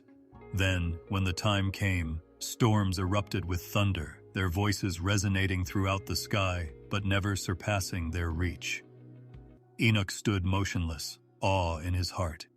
In reality, what men referred to as weather was the deliberate release of treasures that had been hidden in angel-guarded heavenly vaults.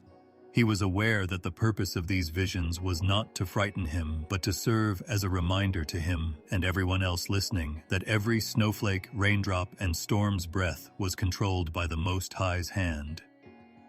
Enoch was shown locations beneath the boundless sky where no mortal foot had ever set, and where the flow of water and wind was not random, but rather the result of a grand and flawless plan. The angels led him into rooms where the world's breath appeared to congregate, as if each storm, every breeze, and each still moment of air had its place in the heavens before being released to the earth. The winds were not aimless. Rather, they were driven by invisible messengers whose timing and strength were precisely calibrated.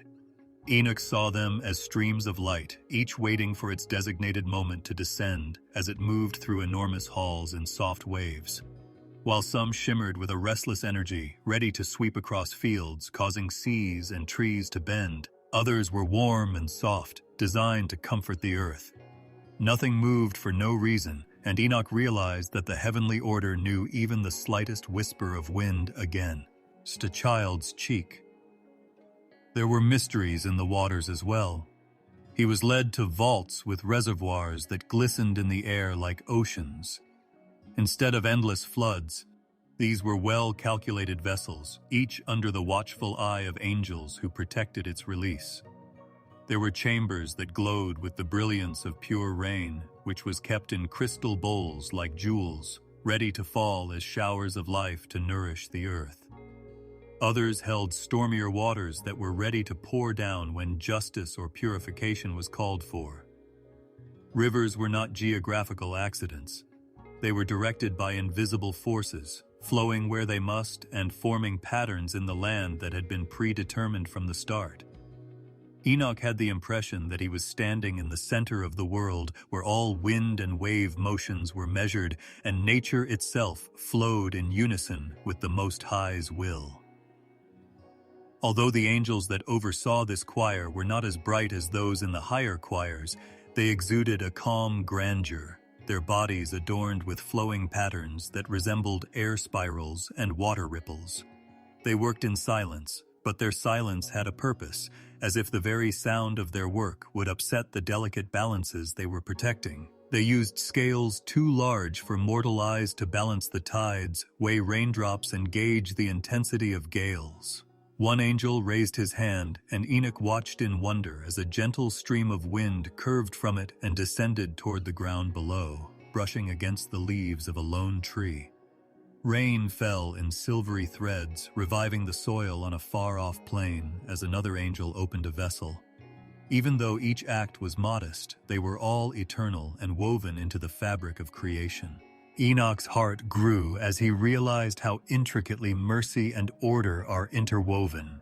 He recalled the times when people cursed the rain when it fell too heavily on their fields, or the wind when it blew harshly upon their homes, not realizing that every drop and every breath was a part of a greater story than their own lives.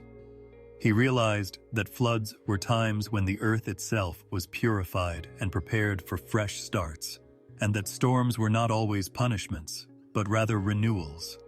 Even though they were sad, droughts were not times of abandonment, but rather deliberate quiets that were intended to raise hearts to the one with the water's keys. Enoch understood from this that nothing in creation was left to chance. As he saw the covenant between wind and water, the mysteries became more profound. He witnessed their embrace and the way the air carried the waters from the heavens to the earth. The waters would remain motionless without the winds, and the winds would roam empty and desolate without the waters. Together, they nourished the fields, directed the rivers, and painted the skies with clouds. Because it reflected the harmony that was supposed to exist between heaven and earth, between God and man, Enoch sensed the whisper of eternity in this balance.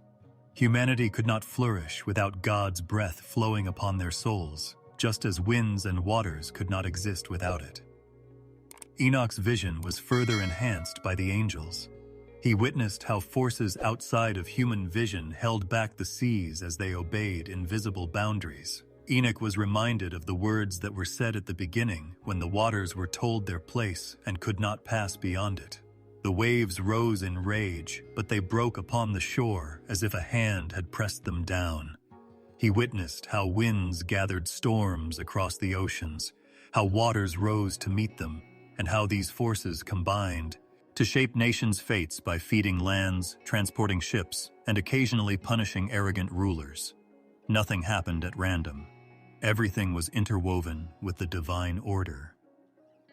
Enoch experienced a sense of awe as though the air itself was teaching him to slow his breathing and to perceive harmony rather than chaos in the rolling waves, shifting clouds, and sighing of the dusk breeze.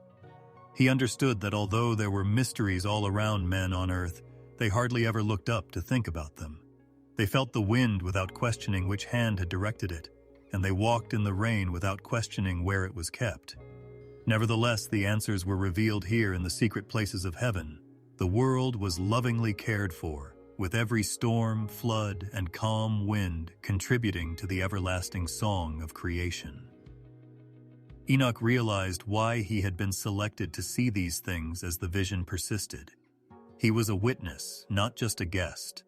In order for men to understand that their lives were lived within a vast and well-organized design, the secrets that were revealed to him were not merely for his curiosity.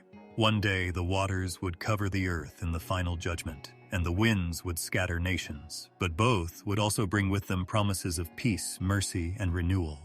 Enoch sensed the everlasting breath of the one who rules everything in the quiet hum of these mysteries, and he was aware that the earth remained motionless in the arms of the one even during the furious storms. Enoch was taken by the angels into the hidden worlds beneath the earth's foundations, into places that were invisible to mortal eyes.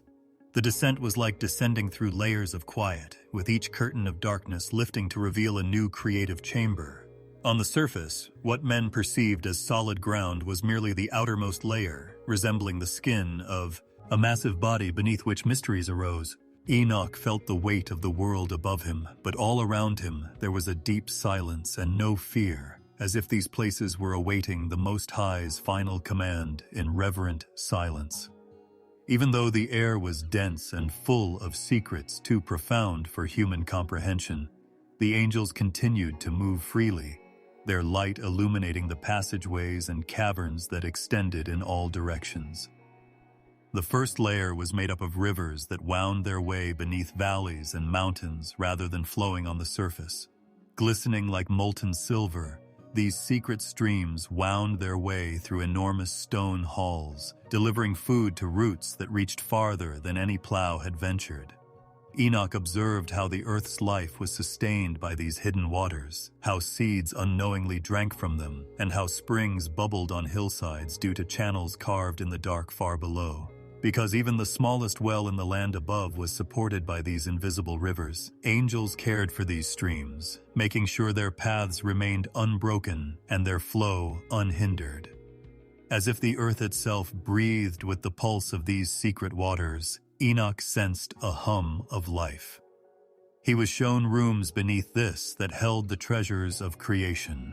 Gems lay untouched, glowing dimly as if they contained echoes of the stars. Veins of silver wound through the rock like threads of light, and gold gleamed in its unadulterated state.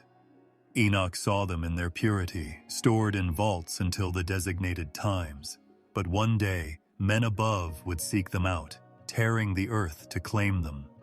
Because they understood how men's hearts could be captured by the desire for such beauty, the angels that watched over them were silent and severe, their faces etched with alertness.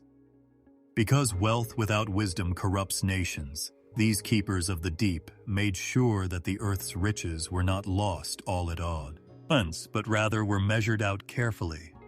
As Enoch looked at their labor, he realized that even wealth was a mystery that was balanced beneath the surface of creation rather than a result of chance. The air became heavier and the silence deeper still. Large caverns were found here, where the stone itself pulsed softly, as if the earth had a heartbeat, and the shadows appeared to be alive. Here, the surface world was bound to the core by the anchored foundations of mountains, whose roots extended downward like pillars. Enoch witnessed how these roots were protected by angels who moved with the patience of centuries, making sure that the balance of pressure and weight remained stable, and that no fracture would cause immediate destruction. They made slow, methodical movements as they strengthened walls, sealed cracks, and pressed their hands against stone. The efforts of these invisible observers were essential to the stability of the countries above, the security of homes, and the safety of harvests. However, not everything beneath the earth was tranquil. Enoch was guided farther down into areas where rivers of fire flowed like molten veins and the air glowed faintly red. These were the furnaces of creation, where the world's heat was collected and stored, where flames swirled and coiled, awaiting summons in the form of eruptions or earthquakes. As guardians, angels of fire stood with eyes like coals and forms wreathed in flame. They didn't smile because they had a big task ahead of them, containing destruction until the right time. Enoch shuddered when he saw how flimsy the surface world was, sitting on fire chambers that could devour everything at any moment if left unchecked. Nevertheless, he was also in awe because the same fire provided the earth with warmth, the seeds with life, and the world above with vitality. Order even bound destruction. He was taken to even more profound realms by the angels, where his soul was crushed under the weight of silence. He saw enormous prisons here, with chains shining dimly in the shadows. Enoch sensed the presence of the fallen, shackled in waiting areas as shadows moved within. Although their faces were obscured, their anguish weighed heavily on him, causing a suffocating sense of grief to permeate the caverns. Far below the surface of the earth, they were bound by bonds made from the word of the Most High, their movements restricted, their voices muffled. Because rebellion had been suppressed to allow for the growth of creation above, these prisons were not places of chaos but rather of order. Although Enoch shuddered at their hopelessness, he also recognized the justice of it, since heaven had not abandoned the planet to corruption, but had instead buried rebellion so deeply that it could no longer proliferate unchecked. Enoch was shown places even deeper than these prisons, where silence was the norm. These were places of waiting, vast hollows carved in the deep as though anticipating what was yet to come, rather than prisons, treasure vaults, or streams of life. Like the rooms of a house that hasn't been occupied yet, they were out of sight but full of promise. Because they appeared to be ready for futures that had not yet materialized, Enoch felt the weight of time itself in these locations. Enoch's spirit shook when he realized that creation was not complete and that even the earth still had mysteries waiting to be revealed in the last chapters of God's plan, even though the angels did not mention them. He saw that there was no darkness without order, no chaos left unchecked in these depths. The Most High's presence permeated the fabric of stone and fire, water and treasure, even in the darkest corners. Because of the labor of innumerable watchers who never slept, the earth beneath men's feet was alive with his balance. When Enoch pictured men plow fields, construct houses, and walk paths above, he had no idea that worlds upon worlds, each held together by divine wisdom, lay beneath them. Though he felt small, he was filled with awe rather than despair, as if he had been given a glimpse of the earth's bones, the hidden skeleton of creation, on which history itself was written. Enoch carried the burden of what he had witnessed with him as the angels guided him upward again, back toward the surface. He realized that life existed in the invisible depths below, as well as in the open air and bright heavens. The prisons, the treasures, the rivers, the fire, and the secret rooms all alluded to a creation that was deeper than the human eye could comprehend. Every stratum served as a reminder that the world above was brittle and supported by heavenly decree. Every step a man took on earth was a step onto secrets that had been kept hidden beneath the earth since the beginning, mysteries guarded and preserved by unseen hands. They were appointed as guardians, shining beings tasked with keeping an eye on the rise and fall of nations, directing the motion of the stars and winds, and making sure that everything moved in unison with the Most High's command. However, a faint yearning developed in their hearts as generations went by. They viewed the earth as creatures roused by curiosity and enthralled by the beauty of life below, rather than merely as distant observers. They watched the fields where men worked, the children's laughter, the fires burning in the night sky, and most of all, the women whose faces embodied the power and tenderness of creation from their stations in the heavens. What started out as a passing thought turned into a fierce desire that they were unable to quench. The lines separating obligation from desire became thinner, and a risky choice began to take root in that heavenly silence. Later, Enoch would explain how they convened in private council, not in the bright corridors of heaven where everyone's hearts were revealed, but in the dark corners of the firmament where uncertainty could fester unchecked. Semjaza, their leader, spoke in a voice that wavered between fear and determination. He was aware of the gravity of his suggestion because it would be against their very purpose to leave their station. But he went beyond caution because he wanted the earth, the daughters of men, the taste of freedom, and the intimacy of flesh. He publicly acknowledged what many others had already sensed, a desire to descend. Initially, a hush fell over them, the sort of hush that unites souls in unspoken consent. Then there were murmurs of hesitancy because they understood that rebellion had serious consequences. Leaving their position meant trading the splendor of heaven for the weakness of earth, giving up eternity for dust. Some shuddered, caught between the fire that had been stoked inside of them and their devotion to the Most High. But as the argument dragged on, courage replaced fear, and courage led to solidarity. Semjaza bound them by oath because he was afraid he would be the only one held accountable if they failed. Together, they took an unbreakable vow that sealed their doom. It was not a single person who fell, nor a small group, but countless people who were compelled by desire and brave enough to deviate from their unchanging order. The earth had never seen a descent like this before.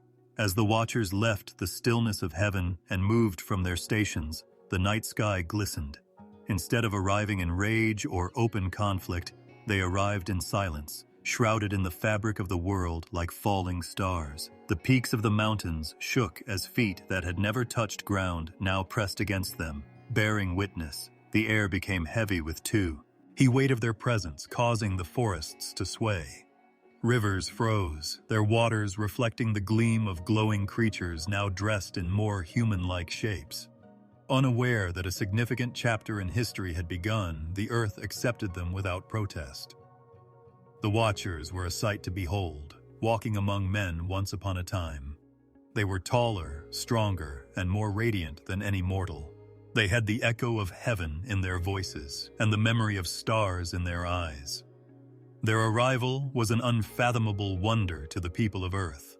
They arrived as teachers, sharing secrets and information that farmers and shepherds were unaware of, rather than as destroyers.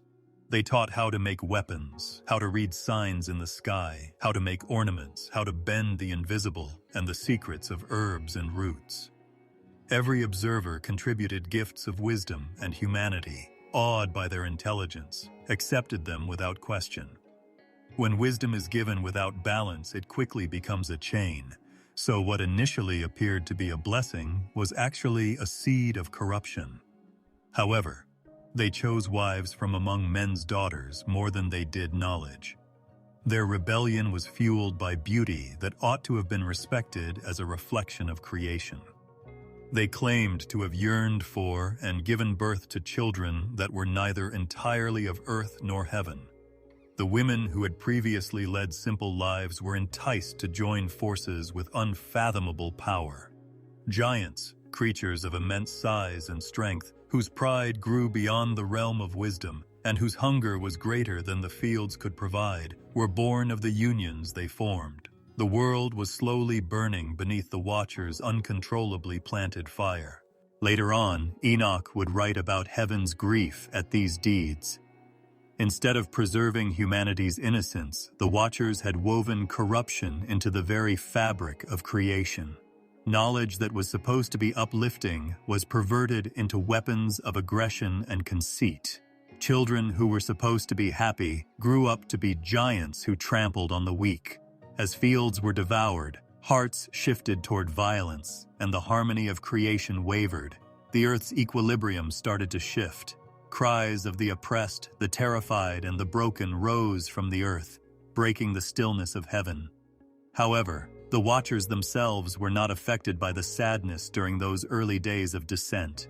Admired and revered, their names whispered in awe, they walked among men as if they were gods. Closeness to the flesh, the warmth of earthly love, and the intoxication of unbridled power were all things they had gained. It represented freedom to them, a taste of what had been outlawed. They thought they had acquired the best of both worlds, the pleasures of earth and the knowledge of heaven. The bond of their rebellion was now the banner under which they lived, and the weight of their oath had turned into their pride. However, creation itself recalled their position. Even though they were silent, the mountains creaked beneath their feet. Despite their flow, the rivers were rife with anxiety.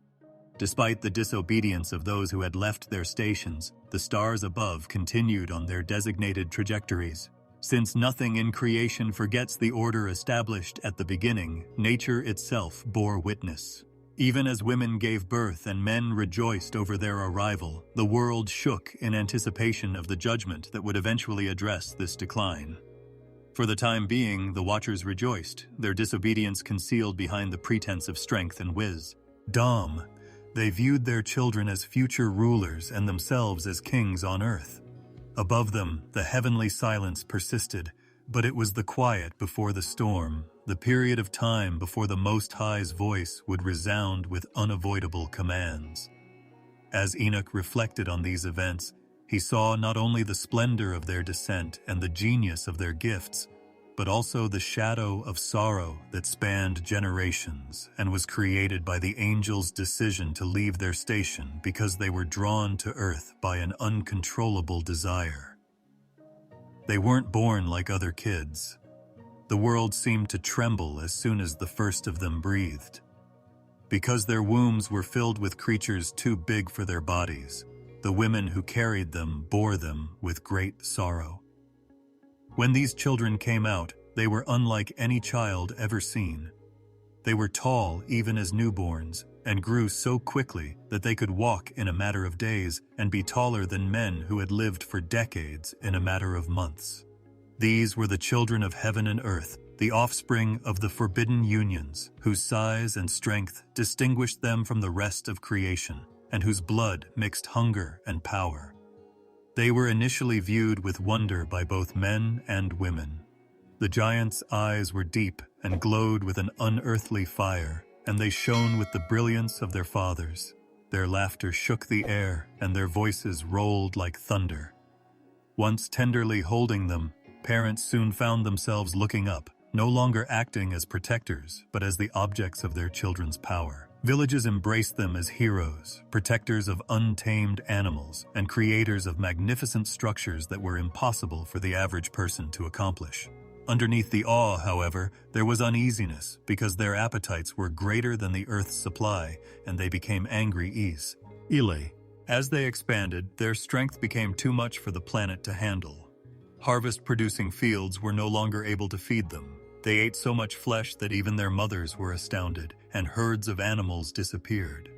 When animals were insufficient, they turned against human labor and took grain, fruits, and village stores. Their hunger eventually became uncontrollable, and what had once been taken with command was now stolen violently. Initially, they took as kings might, demanding tribute.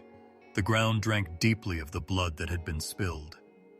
At first, their fathers, who were the ones who watched, did so with pride because these creatures appeared to be the object of their desire. Greatness now walked before them in the form of their children, which was the greatness they had sought on earth. However, when the giants' strength exceeded even their control, pride gave way to uneasiness.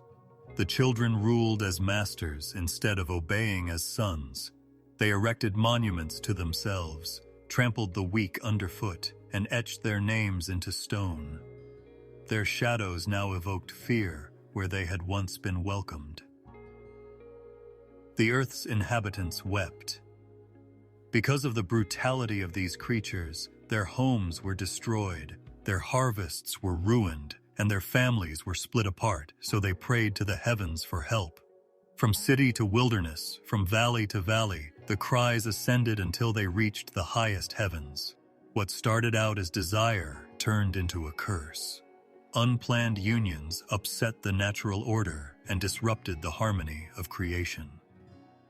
In addition to having ferocious bodies, the giants also had clever minds.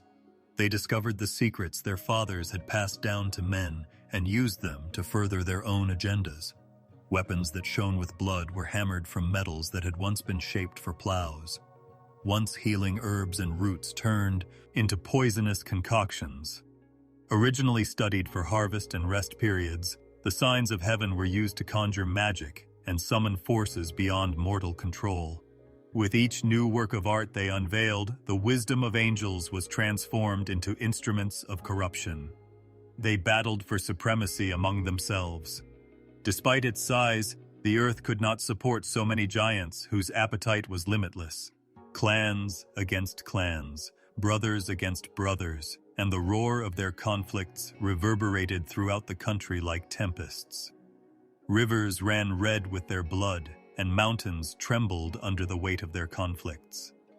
Even so, their deaths did not bring them peace because their spirits continued to exist, restless and violent, unable to go back to heaven but unwilling to fade into the earth's dust.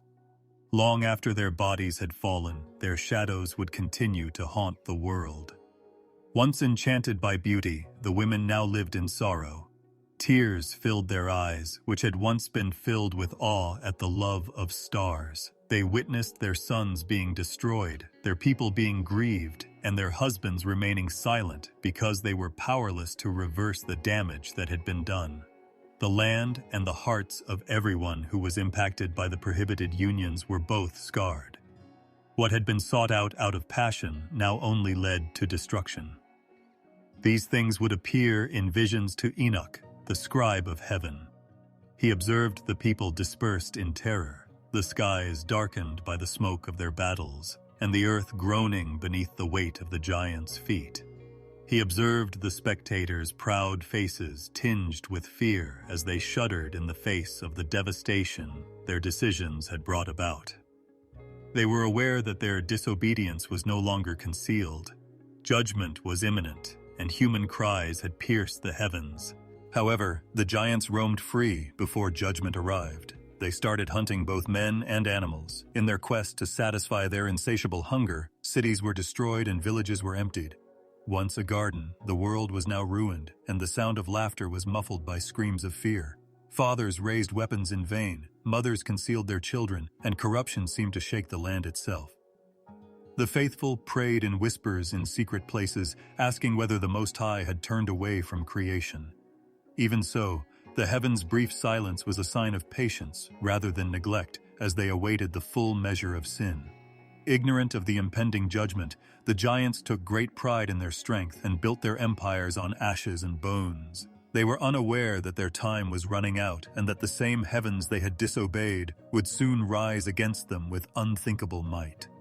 Longing turned to ruin, beauty turned to violence, and knowledge turned to destruction, are all themes in the tale of the forbidden unions.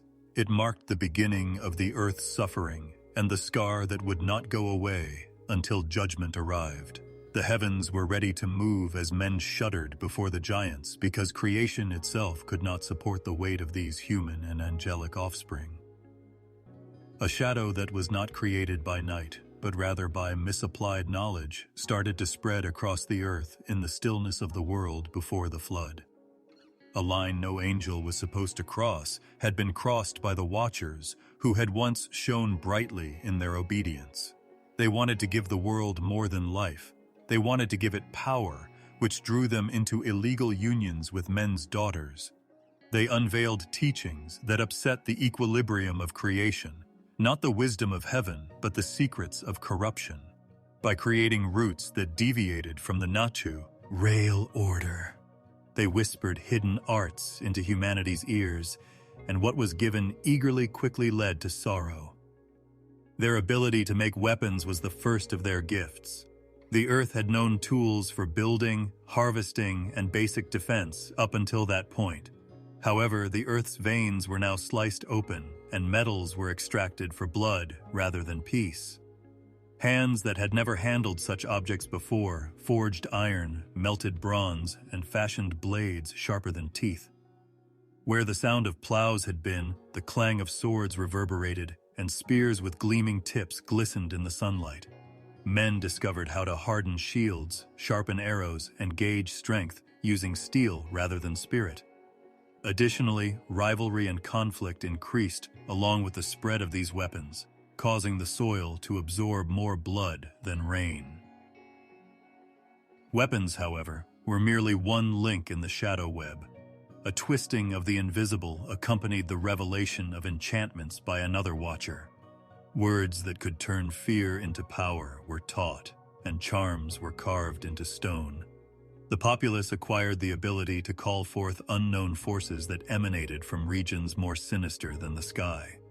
Rituals started to emerge like smoke from altars that held no blessings, and simple prayers evolved into incantations. A world of faith in the divine gave way to one of shadow deals, where people summoned uncontrollable spirits. Among these lessons was the art of adornment, which was whispered by those who aimed to seduce and trap. The art of cosmetics was unveiled, with oils to transform the beauty of creation into a weapon of desire, powders to change the face, and colors to change the eyes. Precious stones were set into crowns, gold was hammered into ornaments, and clothing was stitched with hidden designs to add to the allure. The natural form was obscured by paint and polish, and what was supposed to be straightforward was covered in layers of deceit. Men were enthralled, women lavished themselves with extravagant jewelry, and the watchers proudly observed temptation spreading like wildfire. Astrology was also passed down, with the stars being interpreted as maps of fate rather than as beacons of wisdom.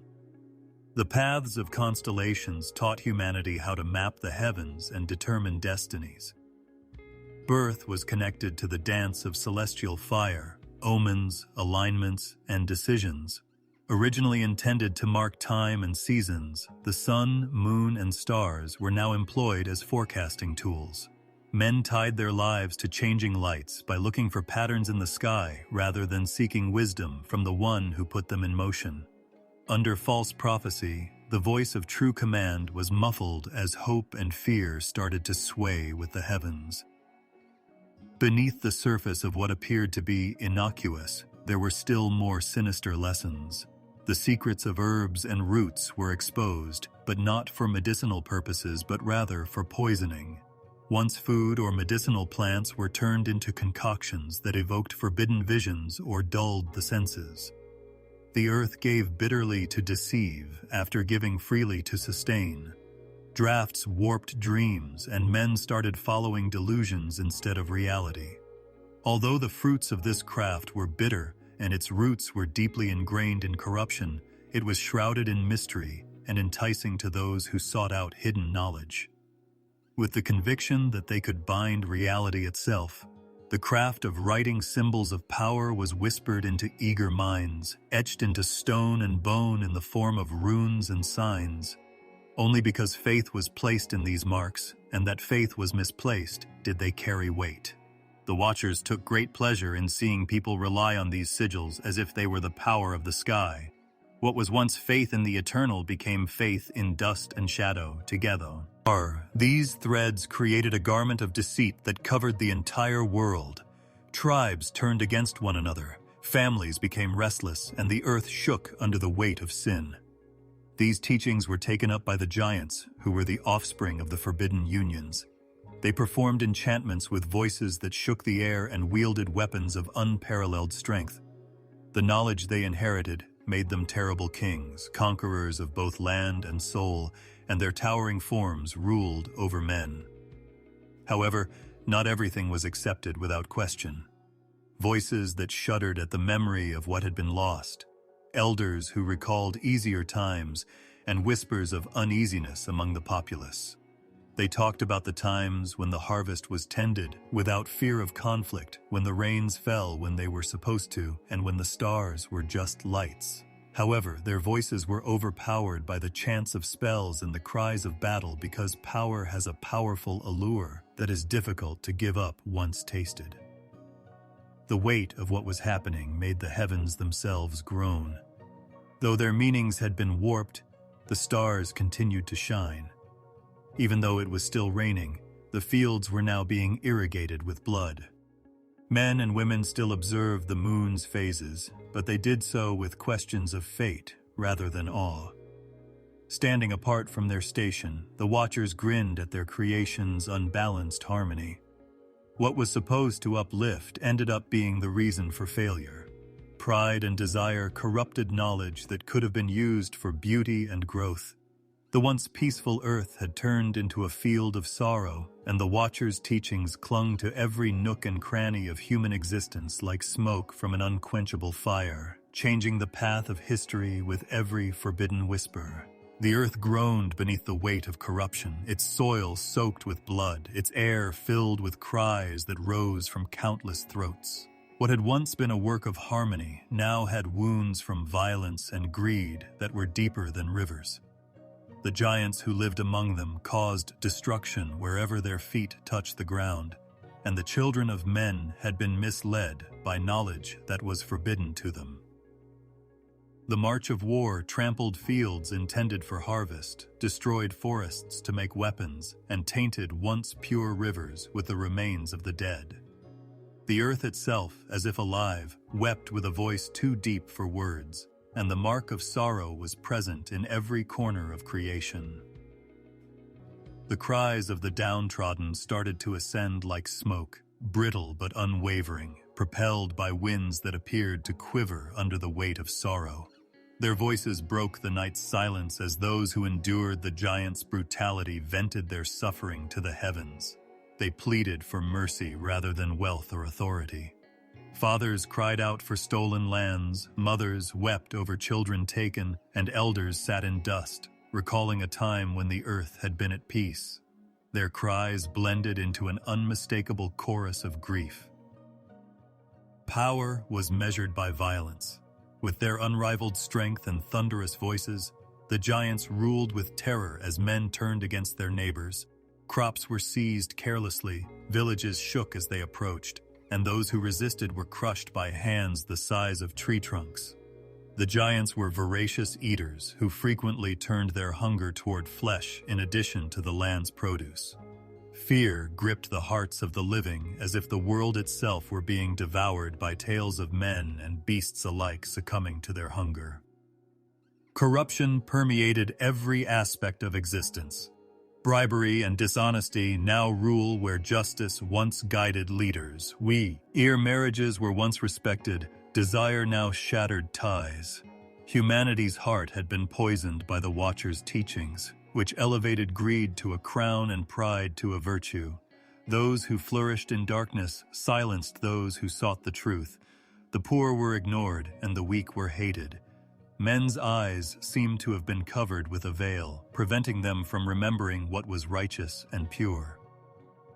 Under such weight, the earth itself appeared to tremble.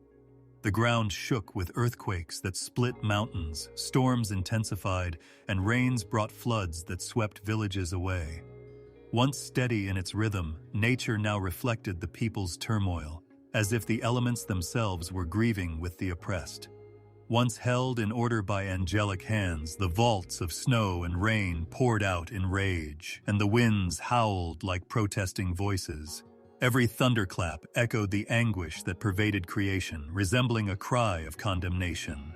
Animals were also enmeshed in the chaos. Animals became agitated and unjustly violent, as if the corruption all around them had poisoned them as well. Herds were reduced, flocks were dispersed, and even the birds appeared to go silent in grief. Man and creature were no longer in balance, and the garden's harmony was reduced to a mythical recollection. Even in the midst of all of this chaos, some people held on to hope and raised their voices in prayer, even when it seemed like the sky was silent. Kneeling on the ground with their foreheads pressed to the ground, they muttered that they longed to be saved. Their faith turned into seeds buried in the ground, waiting for rain, and their tears mixed with the dust. These prayers carried with them a power that transcends despair and touches eternity, a power of endurance rather than strength or weapons. The sky listened. Even though there was a lot of noise from the violence, the cries of the oppressed were even louder. Once silent observers, angels started writing down men's actions with sad hands, filling scrolls with descriptions of brutality and pleas for justice. Writing itself became a recognition that nothing was concealed, that every secret tear was seen, and that there would eventually be answers for every violent act. The earth's cry was too loud to ignore, and the balance was upset, causing the councils of creation to stir uneasily. Echoing the first murder, but now multiplied beyond measure, blood screamed from the ground. The land itself wailed under the weight of innumerable innocent lives taken unfairly, just as Abel's blood had once cried out after his brother's hand had struck him down. The dirt turned into an unwilling eyewitness, testifying against those who carelessly spilled blood. Mountains appeared to be heavy with silence, as if they were carrying secrets too heavy to bear, while rivers carried the murmurs of the dead. When the fires went out and even the giants slept in the silence of the night, the voices of the downtrodden still rose. They pierced the darkness like stars, innumerable and unwavering. All of them cried for an end to the pain that dominated their days, while some prayed for mercy and others for retribution. Even in the highest heaven, their cries reverberated, creating a melody of sorrow that was woven into the very fabric of the cosmos. Corruption was present in both thought and action. Desires had been twisted, minds had been tricked, and hearts had become heartless. The sanctity of life had been exchanged for ephemeral pleasure or brutal profit, and love of neighbor had waned in favor of love of self. This distortion was a kind of violence in and of itself, corroding humanity's souls and striking deeper than swords or spears. And the earth itself was left to testify on their behalf as men accepted this corruption and lost the ability to hear the cries of their own brothers. However, the earth does not forget, and creation does not lack memory. Every act of cruelty and injustice leaves its mark until the burden becomes too much to bear. The cry that rose was not only from the mouths of men and women, but from the ground itself, from the rivers, the forests, the skies, all united in a lament that pressed against the gates of heaven. No matter how deeply the corruption spread, it was the sound of a world gone wrong, a creation that longed to be restored, and a song of grief that would not go away. The Most High's decree broke the stillness of heaven with a voice unlike any other, and a sound that shook the entire universe. It was neither fire, though it burned with an unquenchable flame, nor thunder, though it bore the weight of storms. It was the unwavering, pure voice of justice speaking into the corruption that had engulfed the planet. Under the watchful eye of a God who never forgets, stood the giants born of forbidden unions, the men who had accepted the dark knowledge, and the watchers who had deserted their station. The decree, which came from a throne that was as bright as rivers of flame, was a final and absolute judgment rather than a compromise or a plea. Because they understood that the words being spoken were not just commands but the establishment of eternal law, the faithful angels stood in awe, their faces bowed and their wings folded in reverence. It was no longer possible to ignore the sin of the fallen. The cry of the oppressed had now reached its climax because their chains of corruption had spread too far, poisoning both heaven and earth. With words sharper than a sword, the judge of all declared that the balance of creation demanded an answer. The decision was not made abrupt, to lie, but rather with a certainty that had been waiting for the right moment, as though every agony had been tallied and every tear gathered until the scale of justice could no longer be controlled. The sentence was pronounced with chilling clarity against the fallen angels. They would no longer be allowed to roam freely among people, return to the heavens they had left behind, or teach in secret the things that tainted people's hearts. In order to keep them confined until the great day of judgment, they were to be bound, stripped of their false power, and cast into the earth's depths, into caverns of shadow. Their rebellion, which had appeared to be successful, was exposed as foolishness in the light of divine justice, and what they had believed they would gain by leaving their stations would now be their eternal loss. The decree also named the descendants of forbidden desire, the giants. The world had become a wasteland of terror due to their violence, hunger, and destructive dominance over humanity. They would have no inheritance, no mercy, and no place in creation. Their bones would be ingested by the very soil they had eaten, their strength turned to dust, and their bodies would fall by the sword. However, their spirits, warped by their abnormal birth, would roam the planet as restless shadows, deprived of heaven and rest, destined to wander in agony and thirst until the end of time.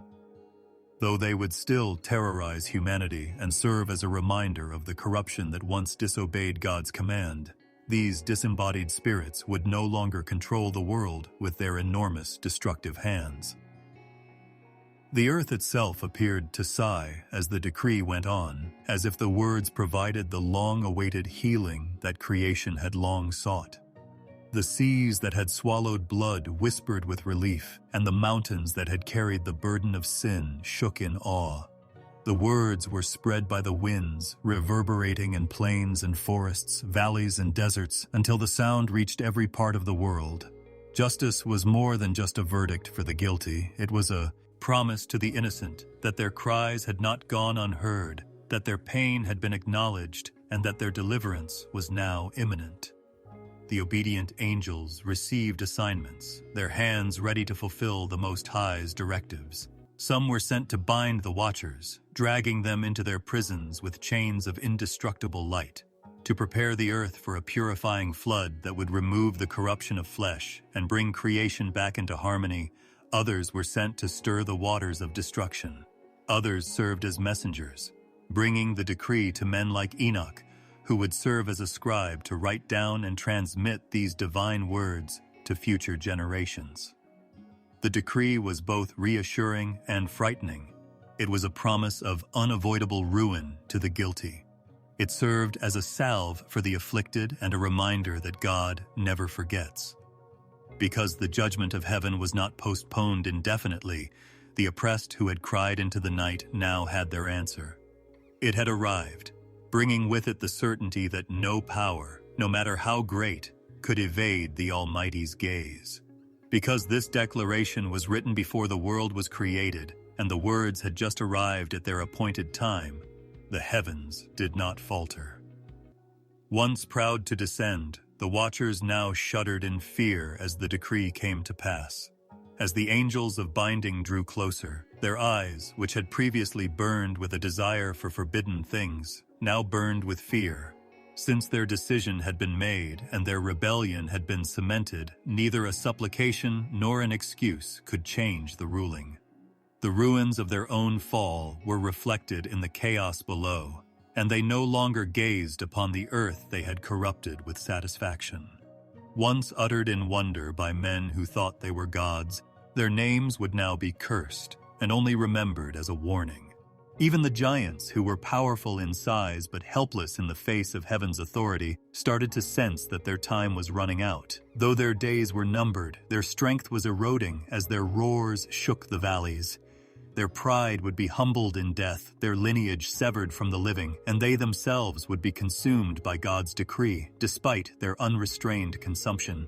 They cried out in anger and fear, but no man's sword could stop what was about to happen, because it was the will of heaven, not man's strength, that would bring them down.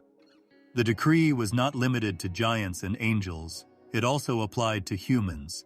The impending flood of judgment was a warning to those who had accepted the corruption, who had abandoned the truth in favor of violence and sorcery. Although they had been given time to change their ways, their paths had become darker, and their hearts had become harder. The decree identified them as rebels, and while those who turned were granted mercy, those who did not face the threat of judgment. The words came to him like fire, and Enoch, the scribe of heaven, stood in wonder. In order for people to understand God's justice and the fate of the fallen, he had to write down what had been said. His hand shook, not out of fear, but because of the weight of what he had written, for he knew that these words would endure beyond his lifetime and be passed down through the ages as a testament to the Most High's unchangeable will. His writings would turn into windows into the center of divine judgment, a mirror reflecting the certainty of justice as well as the price of disobedience. The heavens became quiet when the decree was over. but it was the quiet of order returning. Their harmonies flowed through the halls of heaven like rivers of light as the listening angels raised their voices in songs of awe. Nothing could take away a decree that had been spoken. Until the fullness of time revealed everything, it would travel through the ages like fire, devouring what was corrupt and purifying what was faithful. Because they had heard the voice of justice and knew that God himself had heard their cry, the righteous rested even though the fallen shook.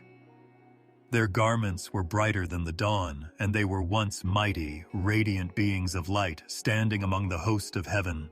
However, their glory was now taken away, and a punishment that no creature could withstand was initiated by the Most High's decree. The hand of judgment was now upon the Watchers who had come to earth, broken their oath, and corrupted humanity through forbidden unions and secret knowledge. Their rebellion had raged around the world like a fire, but it had been extinguished, and all that was left for them were chains of darkness that had been prepared from the very beginning of creation, not freedom or mercy. At God's command, the angels of binding descended, each bearing chains made from the very word of heaven that were unbreakable and eternal rather than by mortal hands. These were chains of light that turned to shadow, brilliant but terrible, bearing the weight of divine authority. They were not shackles of iron or bronze, for such things could never hold a spirit. They shone with the radiance of stars, but when they were bound around the dead, they became black, fetters of darkness that sucked up all of their illusory splendor.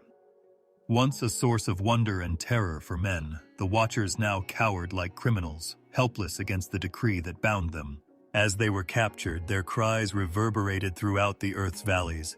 Some begged for mercy in trembling voices, but their words were met with silence because they had already chosen to rebel, and mercy had already been offered. Others let out defiant roars, causing the ground to tremble, but their strength was now sapped by the chains that bound them. Under the watchful eyes of the devoted angels, they were reduced to the status of prisoners, condemned to incarceration in places darker than night, despite their belief that they were gods among men, rulers of flesh, and masters of hidden arts. Caverns yawned wide, exposing depths that had been waiting since the beginning, and the mountains split open. These were not man-made prisons, rather, God had prepared them for this very day. They were dark pits beneath the earth where no light existed, and the only sound was the groaning of the condemned. One by one, the Watchers were hurled into these abysses, their wings severed, their voices reduced to hushed utterances lost in the emptiness. They could no longer go to heaven or wander the earth they had tainted because the chains bound them there, keeping their spirits as securely as stone holds water. After being shown these items, Enoch was made a witness to their binding. When the Spirit of God opened his eyes, he saw the once powerful angels pulled into the darkness, their faces contorted in anguish. With each struggle, the chains tightened and refused to let go, clinging to them like living fire. As instructed, he recorded each person's name and fate so that future generations would understand the price of disobedience. And he bore the burden of their demise in his heart, since, despite their might, their arrogance had brought them to ruin, and their verdict served as a warning to everyone. The dark chains served as a reminder of time itself, not just a means of bonding, because the Watchers were neither completely destroyed nor given a light punishment, until the great day of judgment, when the full extent of their guilt would be exposed and their ultimate fate announced. They were to remain in captivity. This waiting, a protracted silence tinged with the knowledge of what lay ahead, was a component of their suffering. They were imprisoned in darkness, but they could still hear the winds, rain, children's laughter, the prayers of the righteous, and the flow of creation above them, all the things they had tried to corrupt but were no longer able to touch. In their ears, every sound from the world above served as a constant reminder of what they had lost. Men's souls would also recall their descent. Their names would now be uttered in terror and grief where the Watchers had once wandered among villages teaching forbidden arts. Stories about the angels who fell from heaven and were imprisoned beneath the mountains, never to rise again until the end of time, would be passed down from mother to child and father to son. These stories would turn into veiled cautions that no creature, no matter how strong, can avoid God's wrath. Unbreakable, immobile, and as steady as the stars above, the chains that bound them came to represent divine justice. The weight of silence pressed down on the watchers as they sat in their prisons. They recalled the heights from which they had descended, the heavenly courts, the seraphim songs, and the light of the throne they had once seen. Now it was all a memory, far away and inaccessible, as if it had been in a different life. Even though some of them cried in remorse, the chains would not come off as they reenacted their decisions, dissent, unions, and teachings while in captivity. Their judgment was certain, their fate sealed. Even their tears, which fell silently into the darkness like drops of fire, vanished. Nevertheless, they were unable to stop time from passing while they were imprisoned. As a reminder of the God they had disobeyed, every season above them shifted. They could hear the rushing waters when it started to rain. They could feel the cold seeping into the stone when the ground was covered with snow. Even in their darkness, they could feel the rhythm of the sun's rise and set, but they were no longer able to see its light. They were held in place by the very order of creation, which served as a reminder that they were prisoners in a world that they could no longer corrupt. After completing the binding, the obedient angels went back to heaven with steady faces and a completed task. They had witnessed both the rise and fall of the rebellion, which was brought to an end by God's word. They recalled the cost of disobedience in their silence and the justice of the Most High in their songs. Because the fall of the Watchers was a wound, a scar that would last forever, even among the host of heaven, demonstrating how pride could turn light into shadow. However, the scar also served as evidence that the chains of darkness were not chaos, but rather the restoration of justice, order, and equilibrium. With the visions in him, Enoch would go on to write to future generations of people that no power is inaccessible to God and that no sin is ever truly hidden. He would describe how the Watchers were shackled in the earth's valleys until the day when the throne of heaven would summon them once more, this time for their ultimate destruction rather than their release. And his words would endure for centuries, serving as a silent reminder that the Most High's decree is always upheld, that justice never sleeps, and that the bonds of evil still exist. Thus the Watchers stayed, their chains humming with the eternal silence, their cries sucked up by stone. Above them, the earth continued to exist. Children were born, rivers flowed, prayers rose into the sky, and the stars kept up their never-ending patterns. However, beneath it all, in caverns that were hidden from view, the fallen angels waited, shackled, until the day came when their darkness would end and the final judgment would arrive like fire. A vision of glory, radiant and overwhelming yet clad in gentleness and calm, emerged from the stillness of the heavens, brighter than the fire of stars and as gentle as the dawn rising on a still earth. The figure was unlike anything the angels had ever seen. A light more ancient than the sun, and as fresh as the first morning glowed on his face, a brilliance that no mortal eye could withstand. There was a sense of calm all around him, but the weight of justice was there in his eyes. The Son of Man, who was to be the measure of everything, appeared as if the skies themselves leaned forward to see him. Because his eyes pierced through the innermost recesses of every heart like living flames, no shadow could stand in his presence, and no deception could linger before them. When his voice moved, it carried the softness of a gentle stream and the depth of oceans, making everyone who heard it tremble, not just out of fear, but also out of awe and longing. The Son of Man was not just a servant. Rather, he was chosen before the world was created and given dominion, glory, and an eternal kingdom, as those who had witnessed the Ancient of Days throne now realized. Because creation itself knew its rightful ruler had arrived, the winds slowed in reverence and the stars appeared to bow at his passing. The heavenly hosts assembled in innumerable numbers, their wings quivering, their voices muffled, eager to hear what mercy and judgment would come from his mouth.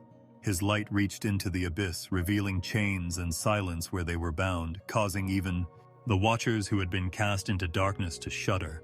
He carried both fire and balm within him, serving as both a judge and a healer. His brightness was consoling to the righteous, but it was intolerable to the corrupt, like the noontime sun's glare on delicate wax. The earth's nations awoke with restless awe because, despite their inability to see him like the angels could, his presence moved people's hearts like an invisible tide. Dreams and visions swept the land, whispering of a glowing figure moving among the clouds, clad in brilliance itself rather than mortally woven garments. Sensing the collapse of their precarious thrones, ancient monarchs shuddered in their palaces. As if iron itself would not work against him, powerful fighters felt their weapons become heavy in their hands. But the oppressed and impoverished raised their faces in tears, knowing that their cries had been heard. The earth, exhausted by corruption and bloodshed, sighed as if it were relieved of a weight it had been carrying for a long time. Winds carried a sweeter scent, rivers sparkled brighter, and the soil itself appeared to rest expectantly. Using quills of flame, the elders of heaven captured the moment on scrolls that would never fade. The multitudes of heaven stood in reverent silence as they described the Son of Man approaching the throne of the Ancient One, encircled by fire and clouds. The Ancient of Days, clad in unfathomable light, gave him power, and all dominion was transferred into his grasp. Kingdoms of men, founded on arrogance and bloodshed, were depicted as passing shadows in contrast to the long-lasting rule bestowed upon him. Truth, justice, and the unalterable order of eternity were the standards by which he judged his dominion, not the sword or conquest. Because his authority was woven into the very fabric of creation, neither the Watcher's deceit nor the rebellious spirit's scheme could undermine it. He was gentle in his movements, but each step altered the worlds. The chains of despair broke wherever his light fell, and the cries of the oppressed became songs of hope. The seas subdued their roaring to reflect his brightness, and the stars lined up as if celebrating his ascent. Angels who had never bowed to anyone but the Ancient One now bowed before him in reverence because they saw the Eternal's reflection in him. In his presence, the scrolls of judgment that had been sealed and hidden for ages were opened, their secrets revealed, and their decrees executed with unwavering certainty. The faithful found themselves protected under his luminous wings, while the wicked shuddered as their actions were revealed. What was broken was repaired, and the stains of corruption were burned away by his light, which did more than just reveal. Even the watchers raised their faces toward his glow in the abyss's depths, but it tormented them. Because they had opted for darkness, the true light was now revealed to them, demonstrating the pointlessness of their defiance. Their formerly arrogant voices, which had enchanted humanity and imparted knowledge that was forbidden, were silenced. For them, the Son of Man's brilliance served as a mirror, reflecting not only what they had lost, but also what they would never be able to get back. His light, however, warmed the icy night of despair for those imprisoned in sorrow, like the gentle touch of dawn. Because his arrival was not time-bound, generations that had not yet been born were roused in the mystery of his appearance. The story of creation reached its pinnacle in his presence, where the past, present, and future came together in him.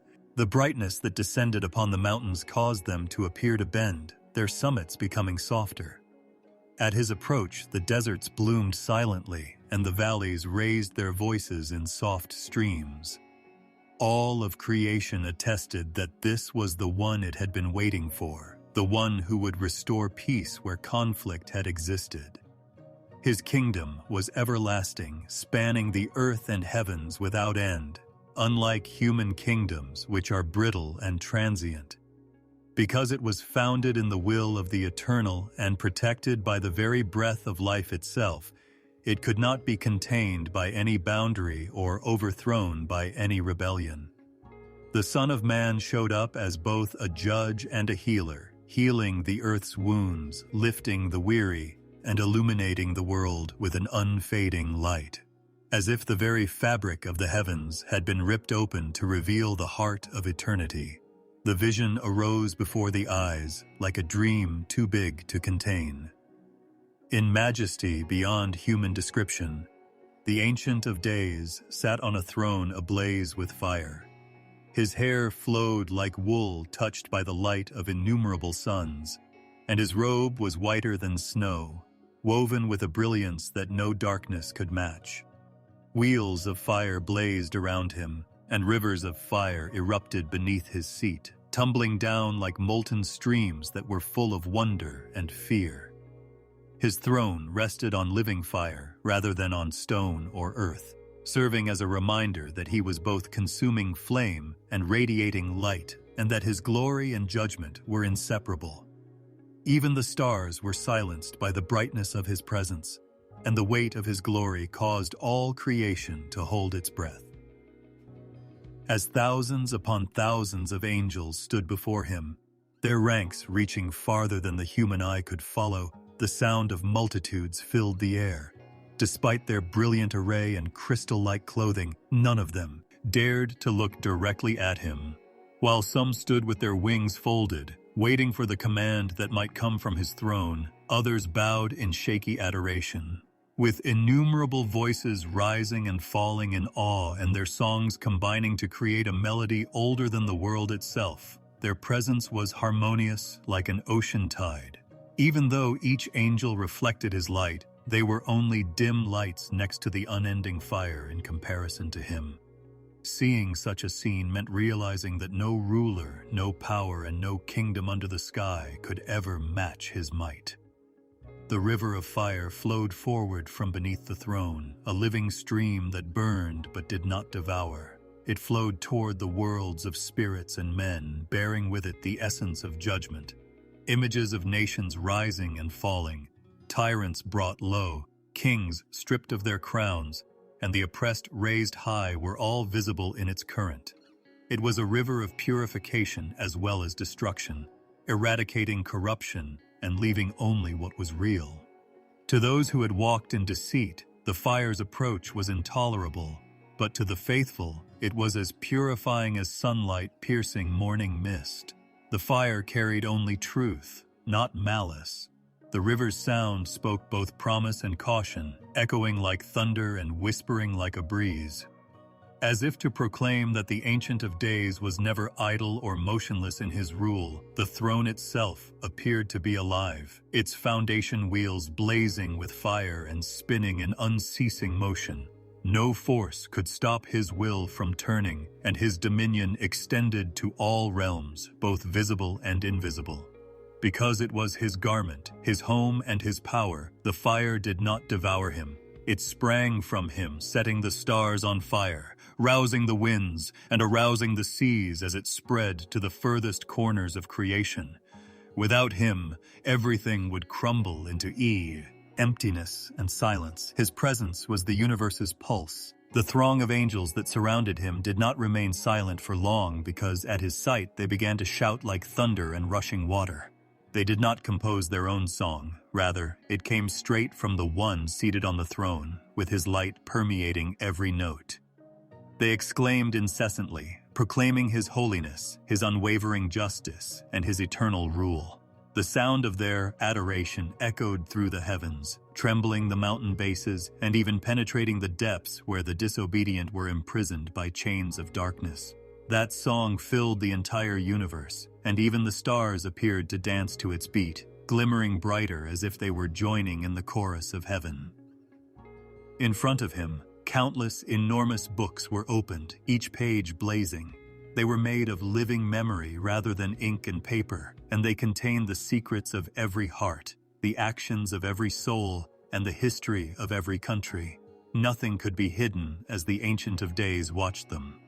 Every line was burned by the fire of his eyes, which measured every action and weighed every word. As the history unfolded in his hands, angels knelt down over these books and shuddered. Because the judgment was solely his, no one dared to speak. Every secret was revealed, and the truth of all ages was exposed in that silence. Infinite horizons of fire and light radiated from the vast expanse of heaven surrounding him. Like vigilant sentinels, mountains of crystal stood guard, reflecting his glory in uninterrupted streams of radiance. The sky itself appeared to be on fire, not in devastation, but in awe, as if the heavens themselves yearned to be as bright as he was. The earth below shook with the force of his presence, firm but glowing like molten bronze.